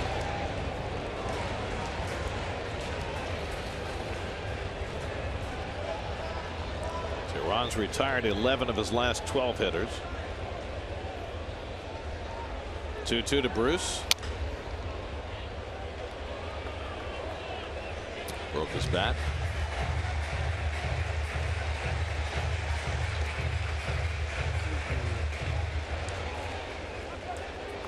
Final game of this series tomorrow night. Bartolo Colon tries for career win number 233.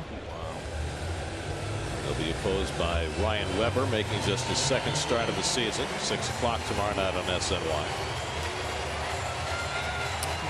One of the consequences of having a team that is so reliant on the home run is you get a lot of outs in the air. That's at 17 outs in the air last night, 11 more tonight.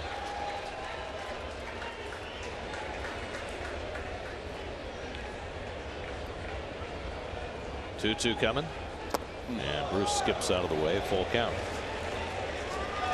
James Loney standing on deck.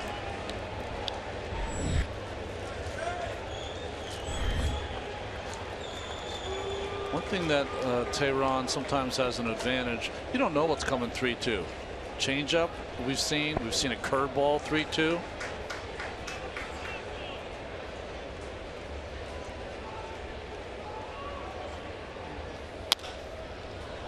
Fastball in.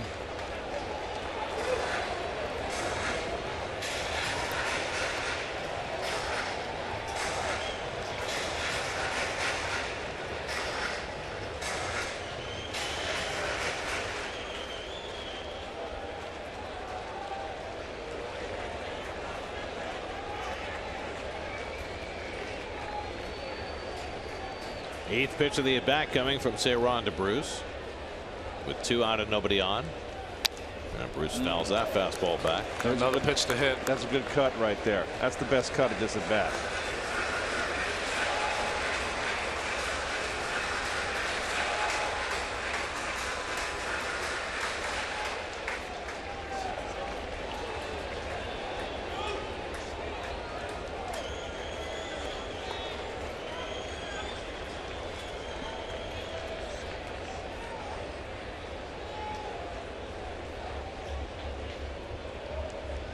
Back in with the heater, Keith.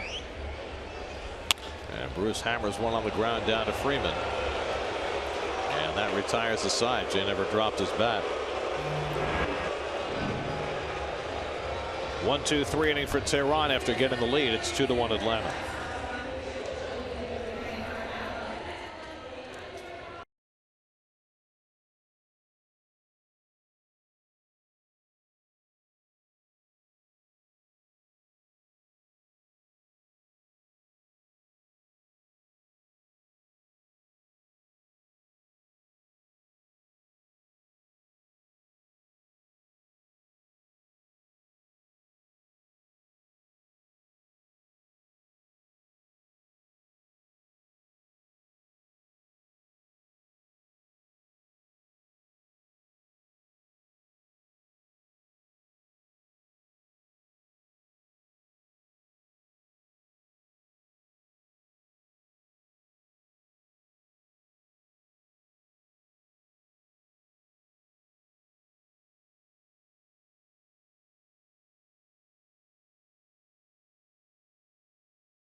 Seventh inning, Dansby Swanson leads off for the Braves against Fernando Salas, who came in to retire the last two hitters in the sixth. And he takes a strike. Julio Teheran on deck to bat for himself. No action in the Braves bullpen. Teheran at 92 pitches, so it looks like he'll get the bottom of the seventh.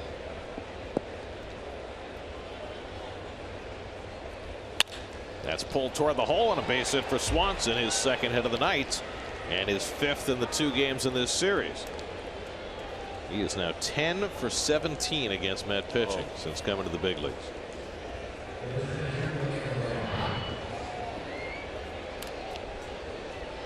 Up fastball from Salas, but he tomahawks it, gets on top and gets it through that hole. So Teheran will come up with a man on. Has already sacrificed once in this game, then struck out in his second plate appearance.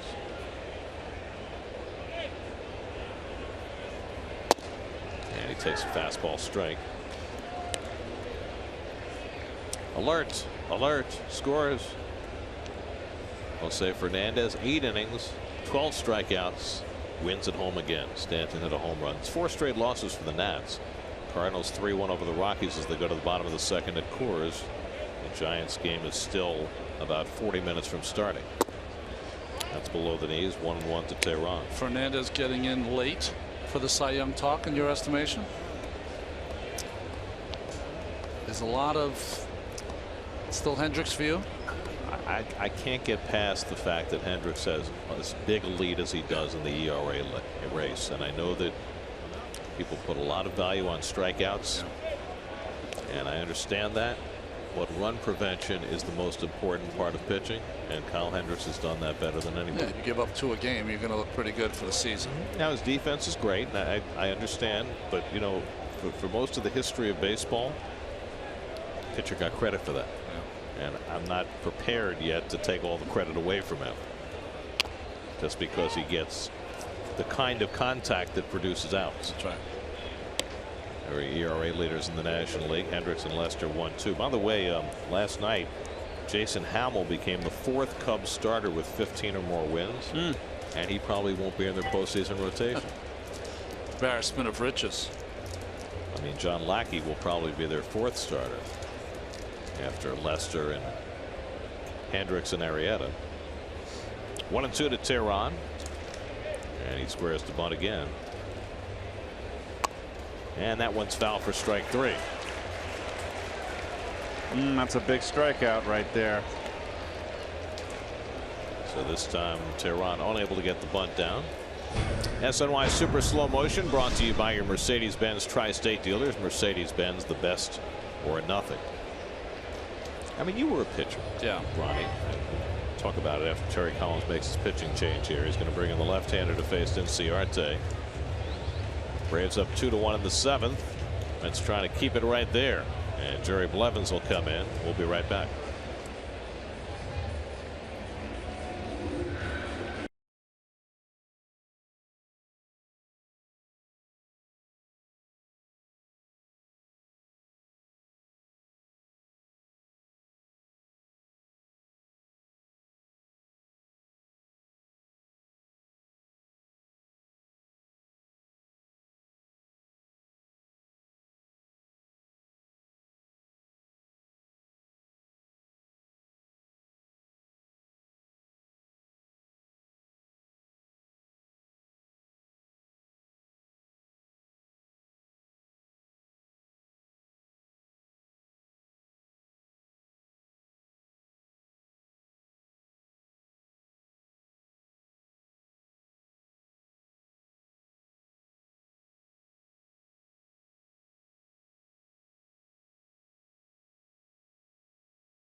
Robert Gsellman to the mound tonight. And Gsellman shut the Braves out for the first 5 innings. Mets got a lead on a Jose Reyes triple, followed by an Asdrubal Cabrera double.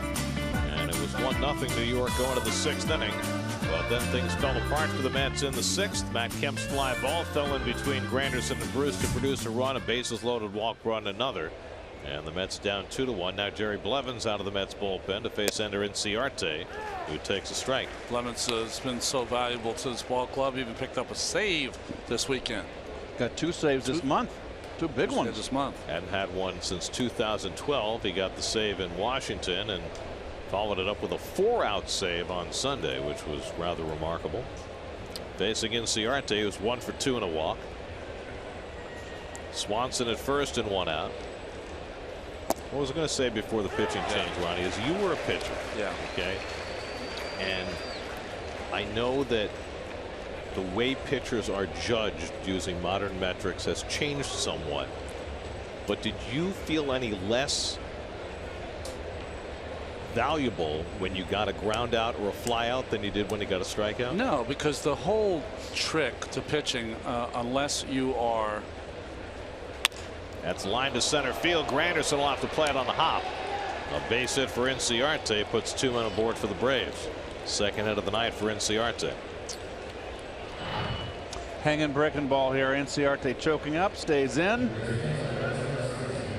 And you can see the reaction of Blevins right there. He's mad at himself. It's not the pitch he wanted to make right there. Gary, the whole trick to pitching, unless you're a guy who strikes out the world, is that you have to produce bad contact by the hitters. If you produce bad contact, that's a good thing. Second, how do you pitch when guys are on base? Every pitcher has runners on base over the course of a starting pitchers. How do you pitch when you're under the gun? Those are the things I look at from a pitcher, and Hendricks has been the best to me. Now Adonis Garcia, who's singled and doubled. He's scored a run, 2 for 3 on the night. 7 hits now for the Braves. And the backdoor breaking ball in for a strike. It's interesting to me because in some ways the Cy Young debate is the opposite of the MVP debate. People are going to give credit to an MVP candidate because his team around him is good. Yeah. Right? You get more points for playing for a winning team. That's drilled to deep left field off the bat of Garcia, heading toward the wall, and it's out of here. Adonis Garcia unloads a 3-run homer, his 14th of the year, and the Braves now lead it 5-1.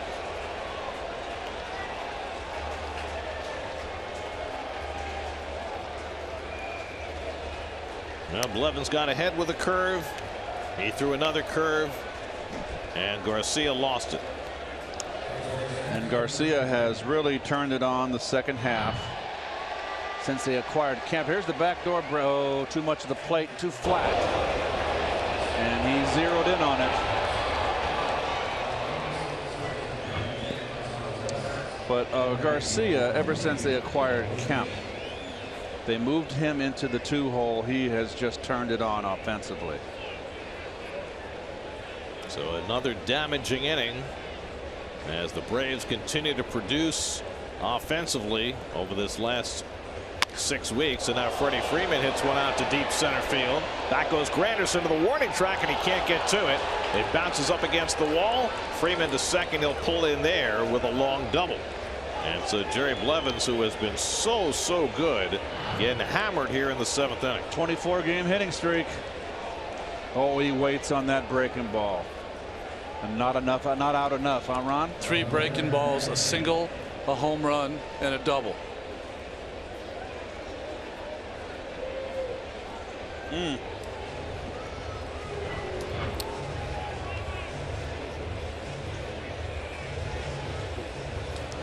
Dan Warthen heading out to the mound. So Blevins is going to stay in to face Matt Kemp. Well, this Brave team, they gave all the Mets they can handle in Atlanta, and they're giving them all they can handle here. Rafael Montero, who pitched a successful inning last night, gets up in the Mets bullpen. So this schedule, which was supposed to have these teams going gentle into the good night. That's not been the case. You got to walk Kemp here, I would believe. Yeah, and that's what you saw Terry Collins signal 4 fingers for. So Kemp will get the intentional pass, and then Markakis will face Blevins.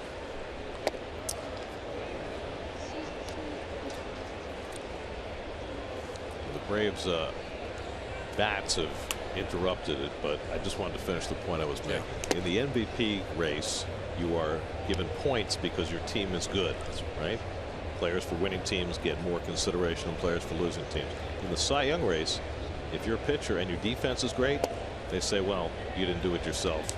Your team did it for you, or at least help. The theory being, once the pitcher throws the ball, if he doesn't strike a hitter out, he has nothing to do with what happens. Which baloney. It's the way it's looked at these days. Here's the season series coming into the night. What you don't see there is that the Braves have won 5 of 7 at Citi Field this year, sweeping a series in June, then winning again last night. And Freddie Freeman has given the Mets fits.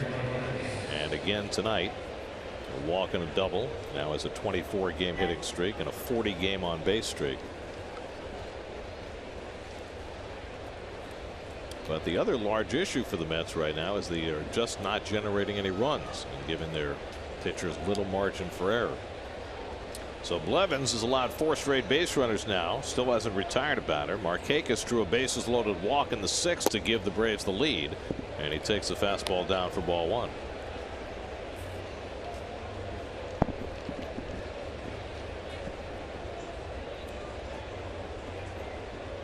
Swanson led off the inning with a base hit against Salas. Then Inciarte singled. Adonis Garcia hit a 3-run homer. Freeman followed with a double, then the intentional walk to Kemp. And Markakis takes a strike, 1-1.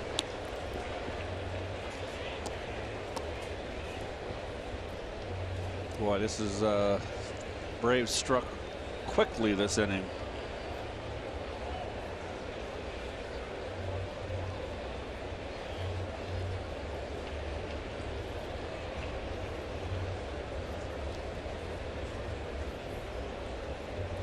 There goes Freeman, and no throw by Darno as Freeman steals 3rd. That's not good.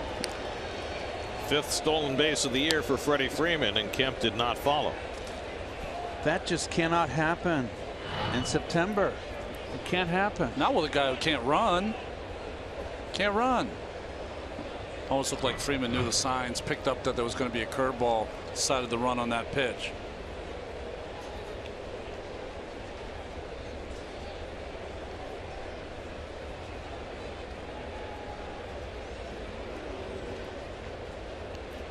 Two and 1 to Markakis with Tyler Flowers on deck.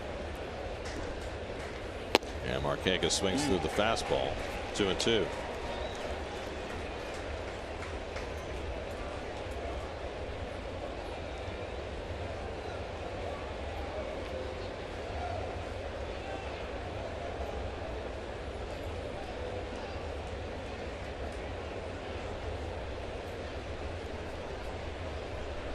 Freeman at 3rd, Kemp at 1st with 1 out. And Blevins strikes out Markakis for the 2nd out of the inning.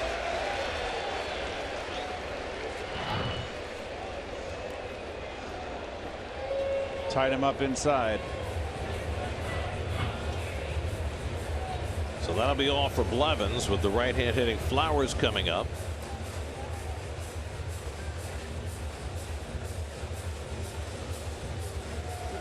So Blevins takes his exit. Rafael Montero coming in. 5-1 Atlanta in the 7th. We'll be right back.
the wiffle ball field.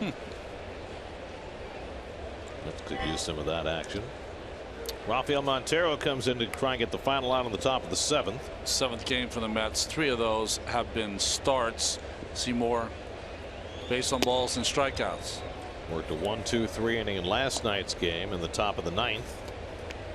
One of those outs was Tyler Flowers, and he faces Flowers again. Flowers is 0 for 3. Popped up with the bases loaded his last time up. Now he bats with runners at first and third and 2 out. Braves with 2 in the 6th and a 3-run homer from Adonis Garcia here in the 7th to take a 5-1 lead. Freeman at third, Kemp at first, and Flowers takes a slider off the plate, and it's 2-0. Montero got 3 cracks at starting for the Mets, but the third one was the one that prompted a change. Gabriel Ynoa took his spot the last time, and maybe Steven Matz the next time that spot comes up on Friday.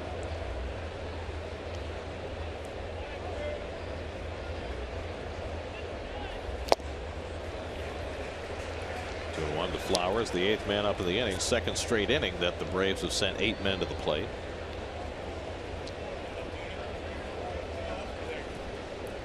These pennant races are funny things, aren't they? You feel great momentum off a win or 2, and then everything can change in a day or 2. Right. How long can you stay hot? Can you run the table like the Mets did last year? Well, they had that run, right? 20-7. And then the other side of the coin is the Cardinals look dead in the water going to the 9th inning Saturday night, and now are going for their 4th straight win and a chance to pass the Mets in the standings tonight. And what if they go on a run? Flowers pops one up. Cabrera out, Cespedes in, and Cabrera called off by Cespedes, side retired. But Adonis Garcia expands the Braves lead. Got a curveball from Blevins and hit it out of sight. 14th of the year for Garcia, a 3-run shot. 7th inning stretch time, 5-1 Atlanta.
These are the schedules for the 3 competing teams for the wild cards, including tonight's games. The Cardinals, after finishing in Colorado, go to Wrigley Field and then finish at home. The Giants, after they finish with the Dodgers, go to San Diego. They finish at home. The Mets, 7 games with the Phillies, and they finish on the road. Well, we've been spending most of our time looking at the Giants in St. Louis, and rightfully so. But, you know, the Mets have 3 more games with Miami, in Miami, And they're playing better baseball now. They are 1 game over 500 with their 1-0 victory tonight over Washington, and the Mets lose tonight. They'll be 3 behind, so they are in the hunt. Well, Miami right now 3.5 behind the Cardinals and the Giants.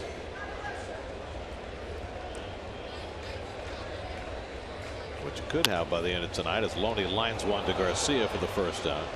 What you could have at the end of tonight is a 3-way tie between the Mets, the Cardinals, and the Giants. Right. If the Cardinals and Giants win and the Mets lose. I had that earlier this season, or a week ago, right? And that has people looking at all these scenarios for 3-way ties and how you break them. I won't even get into that here. Yeah, don't get into it, and it's just going to make me upset because I'm going to not know where to fly to. Well, the thing about ties is that you don't know you're going to have them until Sunday's over. So you can't make plans. Travis d'Arnaud is 0 for 2 and takes a fastball for a strike. So Julio Teheran bidding for his 6th win of the year in his 28th start. It's almost mind-boggling that he is at 5 wins for this year as well as he's pitched. All the games on the last Sunday at 3 o'clock Eastern time. Again, 2nd straight year. Alejandro De Aza out on deck to pinch hit.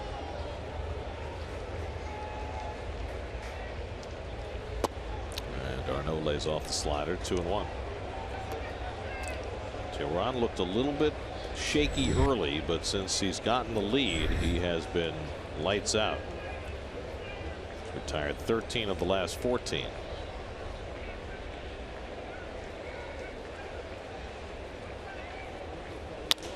And d'Arnaud gets under another one, flies it out to left. And Kemp puts it away, 2 out.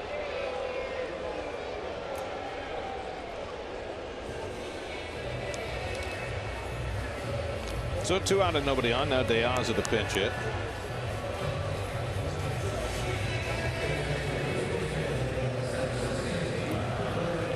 De Aza pinch hit last night, and he was the 2nd victim of Matt Kemp's, the 2 diving catches that he made in that 7th inning. He got Conforto, and then he got De Aza with an even better one. He doesn't run as fast as he used to, but the plays he made last night were splendid. Yeah.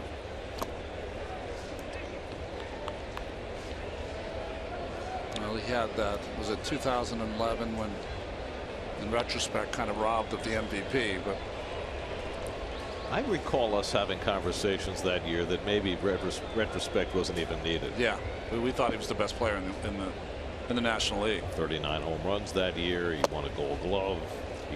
He was the dominant offensive player in the league, but Ryan Braun beat him out for the MVP.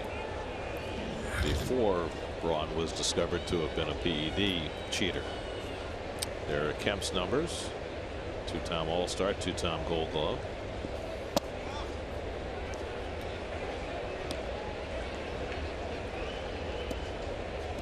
What did he say when he was traded over to Atlanta? Finally, I'm going to a city with some baseball history, or something like that, right? Yes. A place where people love baseball. Yeah. I guess he hadn't been to Atlanta. Not in a while, anyway. Not on a regular basis. People love baseball in San Diego. It's just that, you know, it's a lot of other things to do. And in Atlanta, they really love football. You get to love the sport more if your team throws you a world championship every once in a while. De Aza, it's a bullet, but right at Swanson. Had it played perfectly. 2 line drives on the inning. They both result in outs, and Teheran rolls through 7. He's got a 5-1 lead.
SNY is brought to you by the Better Network. Verizon. Better matters.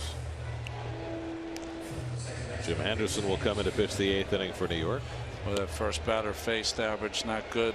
Jim was getting so many important outs earlier in the season, then had to sit out some time because of some arm issues, and hasn't been quite the same since.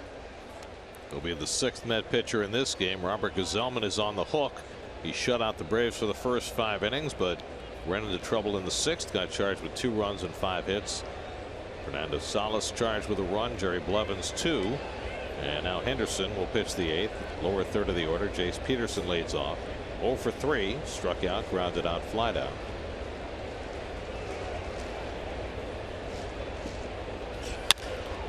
And Peterson lifts one out to left. And Cespedes is there. 1 pitch, 1 out. Well, in Baltimore tonight, David Ortiz has hit his 36th home run of the year, which means that if David does actually retire after this season, Big Papi will have hit more home runs in his last year in the major leagues than anybody else in Major League history. Dave Kingman had the record with 35. Do you think he's actually going to retire? I think he's going to retire. I do. I think that he is. I've watched him of late trying to run around the bases. He's having such a hard time. He's got some calf issues. But I know what you're saying. How can you retire when you're on the top of your game? It's as good a year as he's had in the last 5. On the other hand, if the Red Sox win the World Series, then I can see him retire. Yeah. Nothing like one more duck boat ride. What do you think, Keith? I think he's going to retire. I think he's banged up, and what a way to go out. Very few players get to go out playing well. We all usually kind of stink at the end. I mean, the classic example of that, a guy going out on top, was Sandy Koufax. Of course. But he had to retire because of injury. Right. And he was only 30. Mike Mussina won 20 games for the first time in his last year of playing. Not the same kind of dominating year, but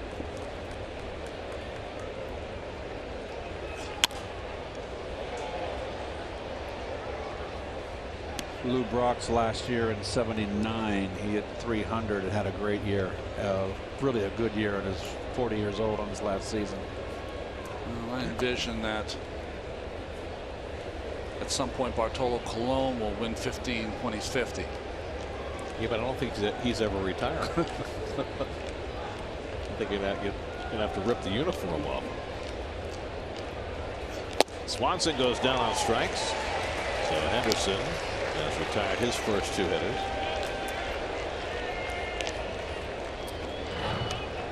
Good fastball away.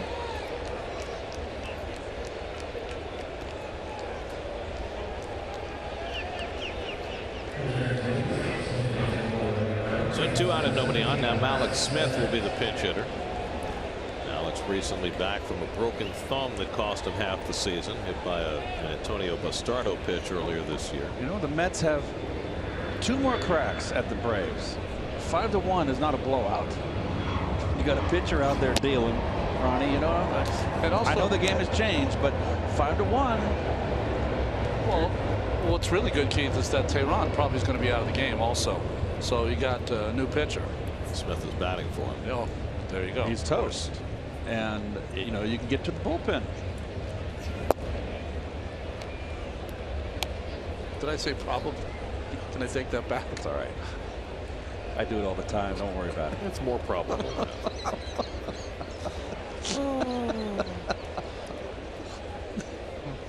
I'm going to have to do a few more games in September. This is so bad.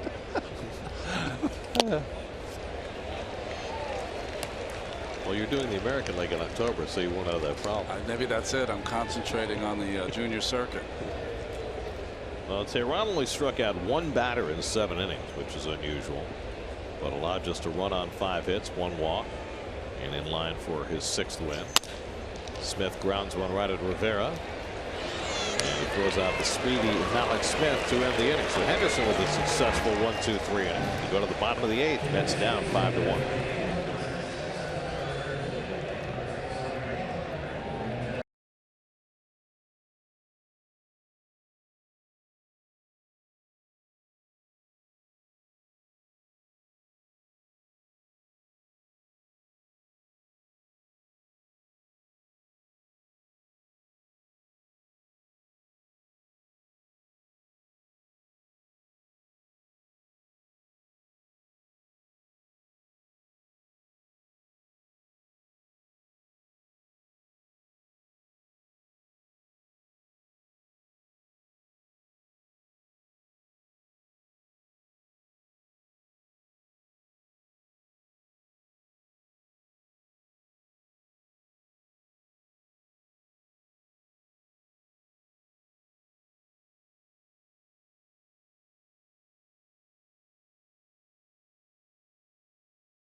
Shows off his acting range with his audition reel and brings famous movie moments to life on an all-new episode of the SNY.TV digital series, The Amazing Life, presented by Coca-Cola.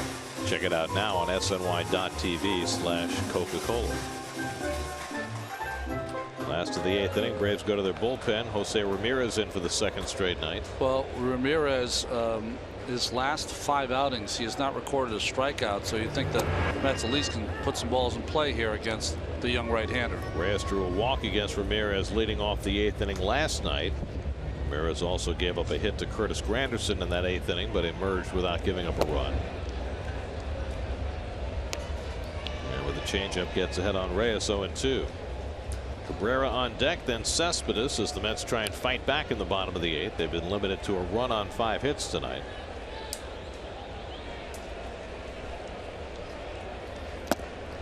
Including this game tonight, the Mets have scored 18 runs in their last 8 games. Over those 7 games we talked about, Gary, where they scored the 17 runs over the 7 games, they're hitting .219 as a team. So they've been struggling. Well, it's a topic we've been talking about ad nauseum since the beginning of the year, the Mets' reliance on the home run. And it's almost startling that at this point in the year, the Mets are second in the league in home runs and second to last in the league in runs scored. Yeah. It seems like that would be almost impossible. Reyes lines one right at the shortstop Swanson. 3 of the last 4 Met hitters have been retired on liners to infielders. The Mets have hit more home runs this year than they ever have before. 70 and 38 when they hit a home run, but 10 and 32 when they don't.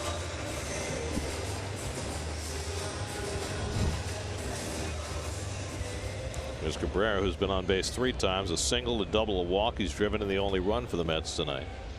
And the Cardinals have expanded their lead. A Jed Jerko 2-run homer, and they're up 5-1 on the Rockies in the 4th. Oh, the second half Jerko's having, huh? Almost as good as Brian Dozier, at least from a home run standpoint. I'm going to have Big Dave over there look up and do a breakdown of the home runs and see how many solo 2, 3-run grand slam home runs. Because you are right, it doesn't compute. Yeah. But the Mets have hit 6 grand slams, but it's just that they haven't scored runs in other ways. And we've talked all year about the hitting with runners in scoring position. The Mets are at .212 coming into the night, lowest in baseball. But it's not just that, it's that they've had a dearth of opportunities with runners in scoring position because their on base percentage is low. That's right. I think they have the 3rd fewest opportunities with runners in scoring position, and then the worst performance in those opportunities. So it all adds up to not many runs when they don't hit home runs. And I think that's what people miss as Cabrera walks on base for the 4th time in a row. So he's walked twice tonight, but this is a team that's built around the home run ball, but also the walk. And the walk has been missing from the Mets offense. They're 10th in the league in walks and 13th in the league in on base percentage. So blindsided everywhere you look. A rain delay in San Diego. Wow. That's a barn burner. Those 2 teams are tied for last place in the NL West, so that has meaning to somebody. Here's Cespedes, is 0 for 3 tonight, 0 for 7 in this series, and he pops one foul back and out of play. Game's about 5 minutes from starting in Los Angeles. Johnny Cueto against Rich Hill in the second game of that series after the Dodgers rallied on the bottom of the 9th last night. It's a devastating loss for the Giants to lose it that way again with their bullpen late. I mean, that's pick yourself off the ground right there. Can you do it? They've had so many of those now. But you know what? We've been saying this for a while. All 3 of these teams, Giants, Cardinals, Mets, they all have their Achilles heel. Yeah. The Cardinals are starting to play a little better. They're starting to pick it up.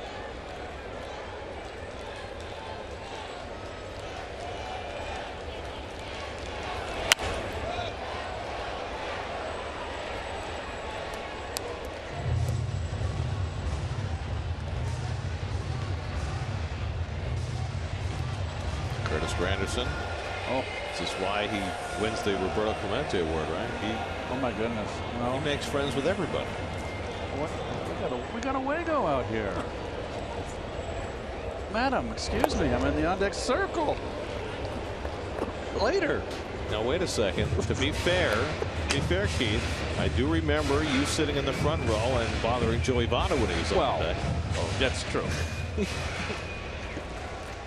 And you know, he was probably a little more reluctant than Curtis. A little more reticent. 1-2 to Cespedes. And he's hit by the pitch. There you go. Yeah, it's not tough. Change up that ran in on him. Hey, the door is open here a little bit. Free pass and now a hit by pitch. One swing home run, and there comes the pitching coach, Big Raj, and it's a one-run ball game. They had the lefty Ian Kroll up in the bullpen. He's still throwing, but they're not bringing him in to face Granderson. They're going to stay with Ramirez.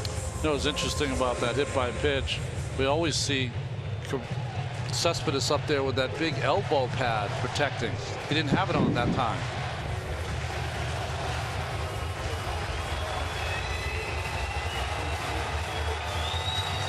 So Granderson will step in with 2 men on.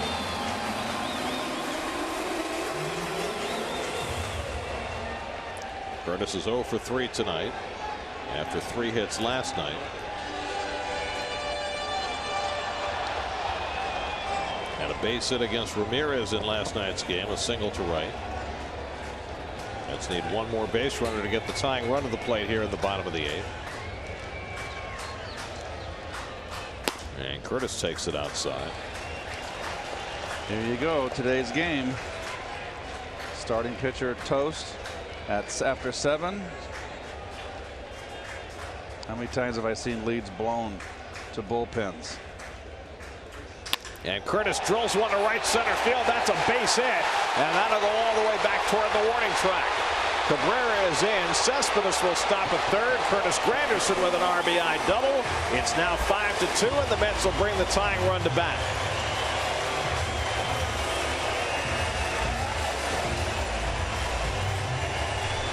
Walk on a hit batsman. Open the door.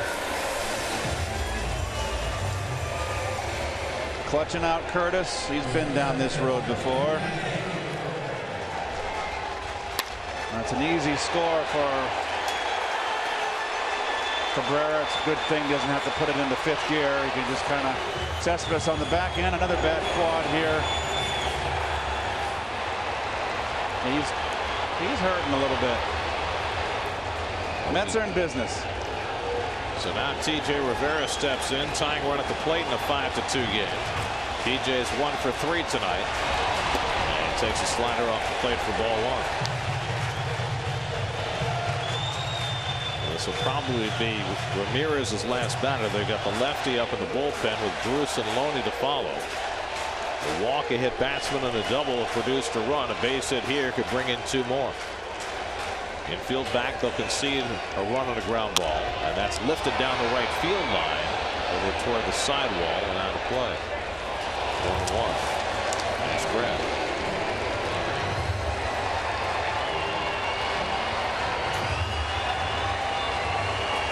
Brian Snitker, the Braves manager, talking it over with his pitching coach Roger McDowell about how they're going to play these last 5 outs. Well, Bruce is waiting on deck.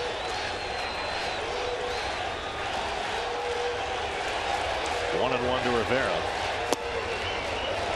And as you look ahead to the next hitter, if they bring in the lefty, would you pinch hit for Bruce with a right-hand hit? I mean, who are you going to pinch hit with? Flores can't hit. Lagares can't hit.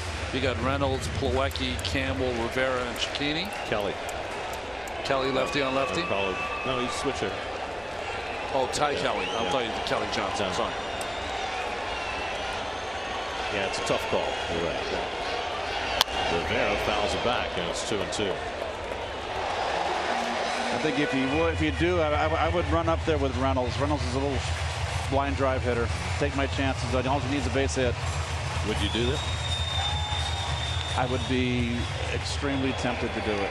I think I would. I wouldn't do it. You got to jumpstart Bruce somehow, some way. If you take him out of a situation, how do you jumpstart him? Cespedes at third, Granderson at second with one out. And Rivera gets it in the air. That'll get a run in. Markakis back under it. Cespedes tagging. The throw will go toward third as Cespedes trots home with the second run of the inning. Sacrifice fly for T.J. Rivera cuts the Braves lead to 5-3. Rivera does something impressive almost every day, doesn't he? Well, here comes Brian Snitker. He is going to bring in the lefty, and we'll see what Terry decides to do. So Ian Kroll is coming in to face Jay Bruce, who has gone 0 for 3 tonight and 3 for his last 37. Eric Campbell has a bat in his hands. 5-3 Atlanta in the 8th. We'll be right back to Citi Field.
Bruce, who when he got to the Mets was leading the National League in RBIs, is being pinch hit for in the bottom of the 8th, and he's being pinch hit for with Eric Campbell, who has not had a big league at bat since May the 30th. Campbell just back from the birth of his daughter. His wife Kristen gave birth to a daughter Ella on Saturday. Just got back to the team today, and now batting, tying run at the plate in a 5-3 game, and he takes a strike from Ian Kroll.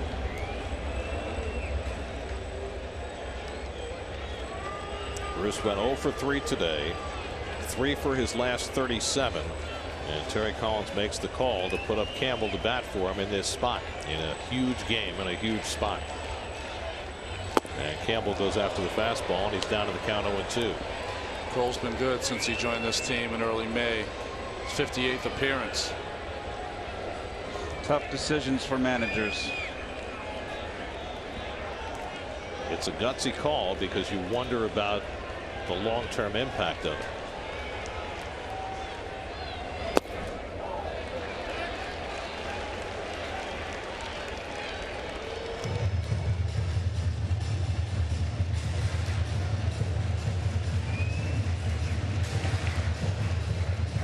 Two runs are home for the Mets here in the 8th inning.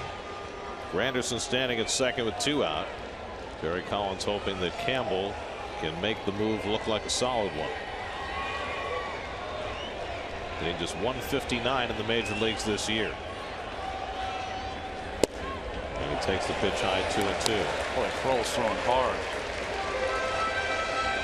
Kroll we first saw as a member of the Washington Nationals. Kevin Plawecki out on deck to bat for James Loney if the inning gets that far.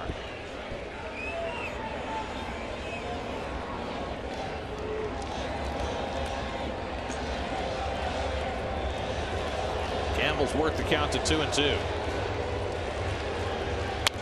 And he fouls away the fastball.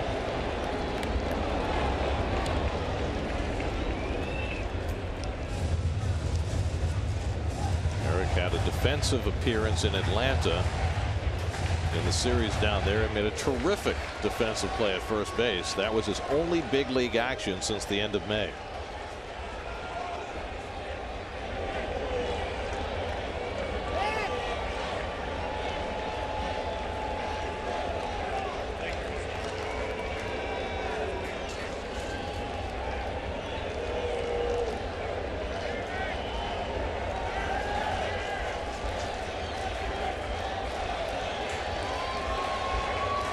Two to Campbell, and he breaks his bat as it fouls away. Splinters going everywhere. He just stayed in that barely in that at bat.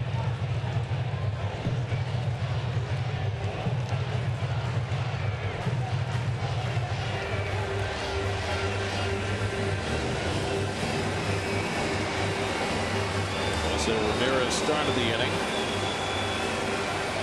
giving up 2 runs, a walk, a hit batsman, a double, a sacrifice fly. Campbell pinch hitting for Bruce with the lefty in the game against 25-year-old Ian Kroll.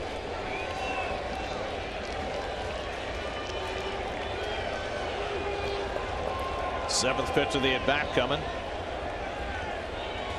and Campbell hits a rocket toward the home base hit.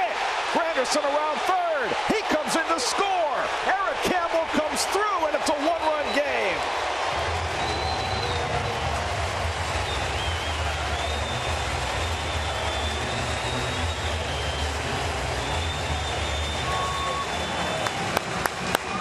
Three runs home in the 8th as Campbell gets his first big league hit since the month of May. What a nice feeling for the new dad. A big hit for his ball club. Terrific at bat. That'll get a smile on your face. And now Kevin Plawecki will be a pinch hitter, batting for James Loney.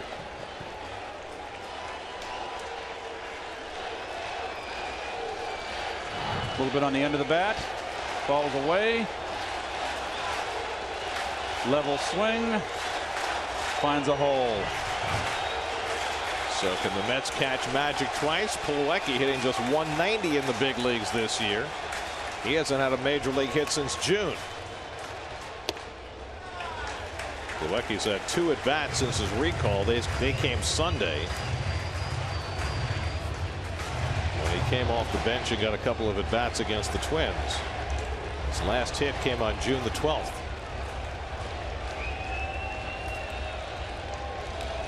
Tying run at first and 2 out, and Plawecki fouls it back, a ball and a strike.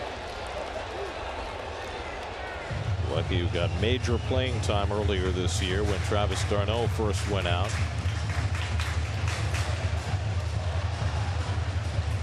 Rockies have gotten a run to make that a little closer. Dodgers and Giants underway.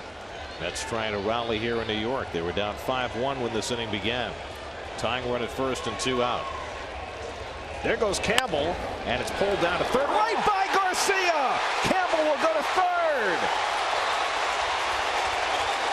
Oh boy. And the Mets have the tying run at third base. Garcia, who hit the 3-run homer to open up the Braves' lead, opens up the door for the Mets in the bottom of the 8th.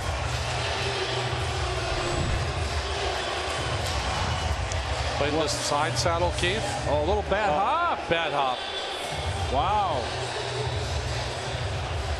That ball hit and jumped right to his left. It'll be an error charged to Garcia. And now Travis d'Arnaud, who has been so RBI starved all year, comes up in an enormous spot with the tying and go ahead runs on base. And staying with the lefty, Brian Snitker. Campbell now at third. Plawecki at first with 2 out, 3 runs home in the inning. d'Arnaud is 0 for 3 tonight, 3 fly ball outs.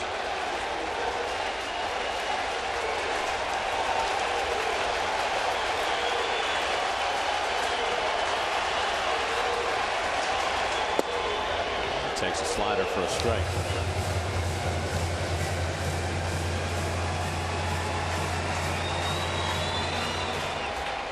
Terry Collins pushing the button with Campbell. That worked. He pushes the button with Plawecki. That worked as well. Addison Reed getting ready in the bullpen. And now Darno hits a slow ground ball. Swanson in to grab it. His throw to first in time, and that retires the side. But the Mets get closer with 3 runs. Eric Campbell making this a 1-run game with a pinch hit single. It's 5-4 going to the 9th.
Have another rally in them in the bottom of the 9th, but first they have to hold the Braves in the top of the inning. Eric Campbell, who had the big hit, stays in the game at first base. Michael Conforto comes in to play right field. He'll bat 9th, so he'll lead off in the bottom of the 9th.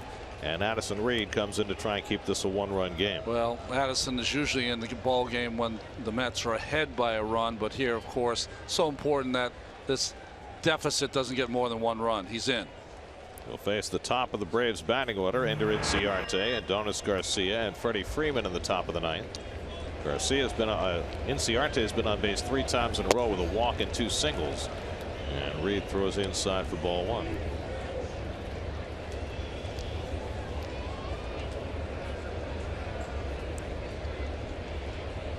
Reed, the 7th Met pitcher of the night. Tomorrow at 5, the star of the new series pitch, Mark Consuelos, joins the debate. Plus all the latest from the Jets and Giants as they get ready for week 3 on Daily News Live, presented by Citi, tomorrow at 5, only on SNY.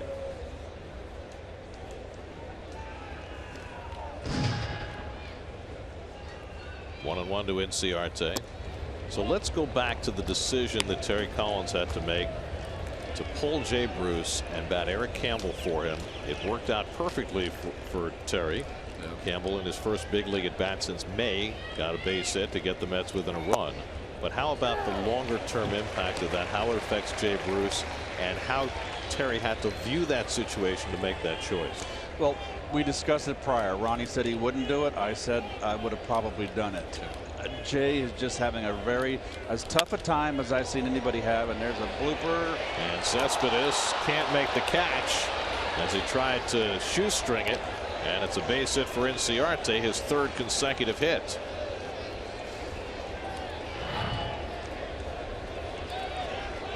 just ticks the glove. I just feel at this stage of the season, with 12 games left, Gary, you've got to manage to win, and it's a cruel game, and it's a tough decision for Terry. I mean, even if Campbell made an out, I mean, Campbell gets a base hit, everybody says, well, okay, he made the right move. Even besides that, if Campbell had made an out, I felt it was, in my opinion, it was the right move. I think that Jay is really struggling, and Ronnie, this last at bat you mentioned, when he made the out, he carried his bat to first base. He just looks like he's really dejected and down. Yeah, I think that you're absolutely right, Keith.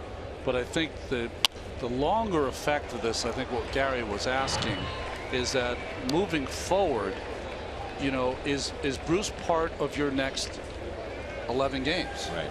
And I think that, you know, all the numbers are good for Terry. He's 5 for 41 as a Met against left-handed pitching. All of that. But if you're going to get him going, he's got to hit in an RBI situation. He doesn't. Mets get a hit. It's huge. So to me, if you want him to be a part of these next 2 weeks, then you hit him. If he's not going to be a important part of this next 2 weeks, then you do hit for him, and he doesn't play a lot the next. So that 11 having been games. said, do you expect Jay Bruce to be in the lineup tomorrow? I would expect that he'll be in the lineup less over the next 11 games, and that Conforto and Diaz will get more at bats. I think that Terry is probably going to have a conversation with him after the game. If not after the game, I think it has to be after the game, not waiting for tomorrow. I'm going to tell you, one side's not going to want to hear it. Well, I mean, Jay Bruce said publicly before the game today, I refuse to be a distraction for this team. And he's saying all the right things. Right. He's a pro. But he's a veteran player. He's a guy with a major track record. He led the National League in RBIs before he came to the Mets. And obviously he's been in a terrible funk. And I wonder if it would have been different if you had a right-hand hitter on the bench who had a little more of a track record, who hadn't, you know, I mean, Eric Campbell hadn't done a big league at bat since May. He was hitting 160 in the big leagues. If he had the equivalent of a Kelly Johnson from the right side, I don't know. I just think that if you want him to be part of your club, then I would have hit him, and hopefully one swing gets him in the action. I would not be surprised. I think there's going to be a conversation in his office, Terry's office. Freeman strikes out. Back-to-back strikeouts for Reed. 2 men down. I would not be surprised if Jay's in the lineup tomorrow. And Addison Reed, 2 strikeouts on 6 pitches after giving up a leadoff hit. And look, at Ronnie and I are ex-players, and I know what we know what Jay's going through, and Jay's was having a terrific season. He's come over here in a tough spot, and he hasn't been able to get on track. And I know he's just making. The pressure's building. I've been there before, and you know, you got to have empathy. But Terry has to make the hard decision, the unemotional decision. Well, 7 straight strikes for Addison Reed. Not unemotional for Bruce. No. Kemp is 1 for 3, drove in a run with a 6th inning single that fell in between Bruce and Granderson. That was a key moment in this game. It tied it up in the 6th. Braves then took the lead on the bases loaded walk to Markakis, got a 3-run homer from Garcia in the 7th before the Mets struck for 3 in the bottom of the 8th to make it a 1-run game. Mets will have Conforto, Reyes, and Cabrera coming up in the 9th. And if anybody gets on, Cespedes. On the corner, and it's 0-2. Addison Reed has thrown more pitches ahead in the count than any pitcher in baseball this year. Over 36% of his pitches have been thrown ahead of the count. More than Clayton Kershaw, more than Max Scherzer, more than Andrew Miller. He's Iron Mike. He just keeps pumping that ball in there. 0-2. And Kemp grounds one down to third. Reyes will go the short way, and that retires the side. So the Mets, who made headway in the bottom of the 8th, will come up in the bottom of the 9th with Conforto set to lead off.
games, we'll be talking about some couple splitting. And sports, too. Emilio Bonifacio comes into play left field for the Braves as we go to the bottom of the ninth, and the closer Jim Johnson is in for the save opportunity. I see 15 saves at one point when he was the closer for the Baltimore Orioles, had 101 over a 2-year span. Came in with a 5-run lead last night and gave up a run in a non-save situation. Now comes into a 1-run game. Michael Conforto up for the first time tonight, leads off in the last of the ninth, and Conforto takes a curveball for a strike. Conforto got the start last night in right field, went 1 for 4 after a 2-hit 2 RBI game on Sunday. Jose Reyes on deck as Dribble Cabrera behind him. Cespedes due up fourth. And Conforto hits the comebacker. Johnson takes care of it for the first out.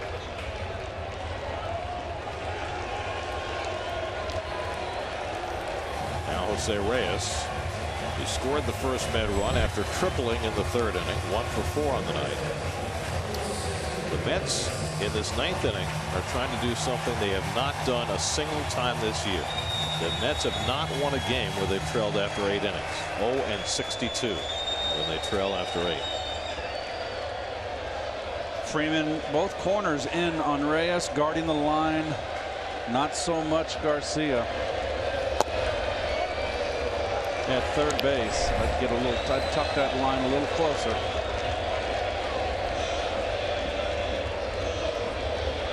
Reyes is 1 for 6 against Jim Johnson. Flied out against him last night. And takes a strike, 1-1.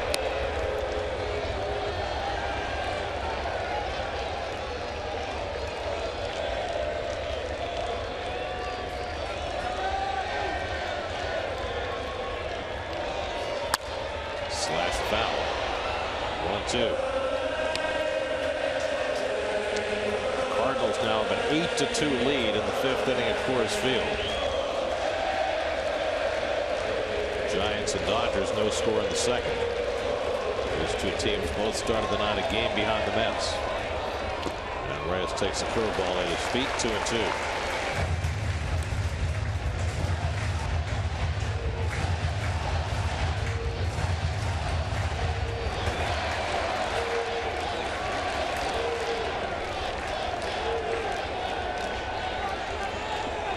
2-2 coming.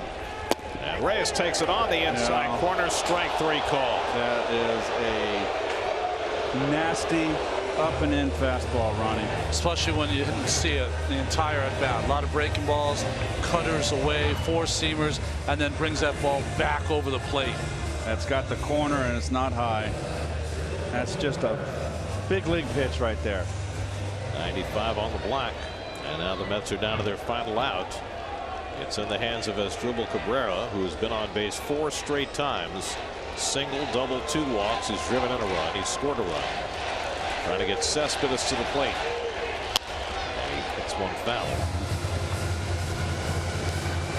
You want to try to hit a game-tying home run? Well, here's the ball away. Try to pull it out of the ballpark.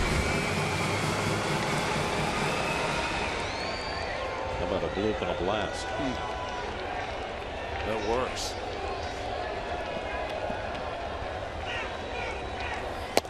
And a fastball off the plate. 1-1. Jim Johnson tonight bidding for his 150th career save. He had 250 save seasons in Baltimore. He's got 15 this year. Slap toward the home, base hit. And the Mets get the tying run aboard, and they get Cespedes to the plate. 5 straight times as Asdrubal Cabrera has been on base tonight. 3 for 3 with a pair of walks. And you got to run for him now, don't you? Yes. Here's Ty Kelly. Big time hitting right here. Not going to give him anything to pull. You got the big power hitter behind you. Get on base. Give your big gun a chance. So a great night for Cabrera. A night when that left wheel certainly appeared to be leaking air. And now he leaves with a pinch runner, Kelly, and Cespedes will step to the plate with a tying run at first, 2 out, last of the ninth. Can he do it again? Wow. Cespedes 0 for 3 tonight, 0 for 7 in this series. And it's up and away, ball 1. They've been attacking him with all the pitchers, with a lot of fastballs tonight against Cespedes. Johnson's given up 3 home runs this year.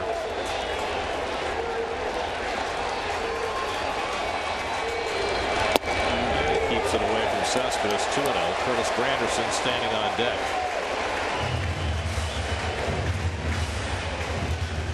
Almost overcautious, Ronnie, huh?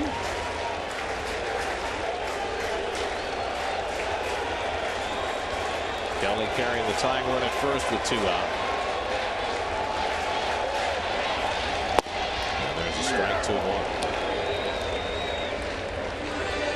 Cespedes' last home run at Citi Field was August 29th. It was a walk-off home run against the Marlins.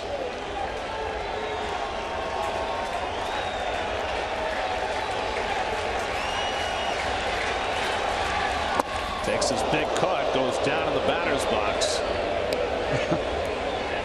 And now it's 2-2. Well, had some sink. Yeah, he was looking for something middle of the plate in. He got it, but it was down. Ball sunk here. He needed the belt trade down to 1 knee swing. Yes, he did. Now the Mets are down to their final strike. Got to go back in there, don't you, if you're Johnson? Cespedes bounces 1 foul. There was a time when Jim Johnson lost his sinker. He's got it back. Yes, he does. Things just went sour. How about having a pitching coach like Roger McDowell? He could teach you that sinker again.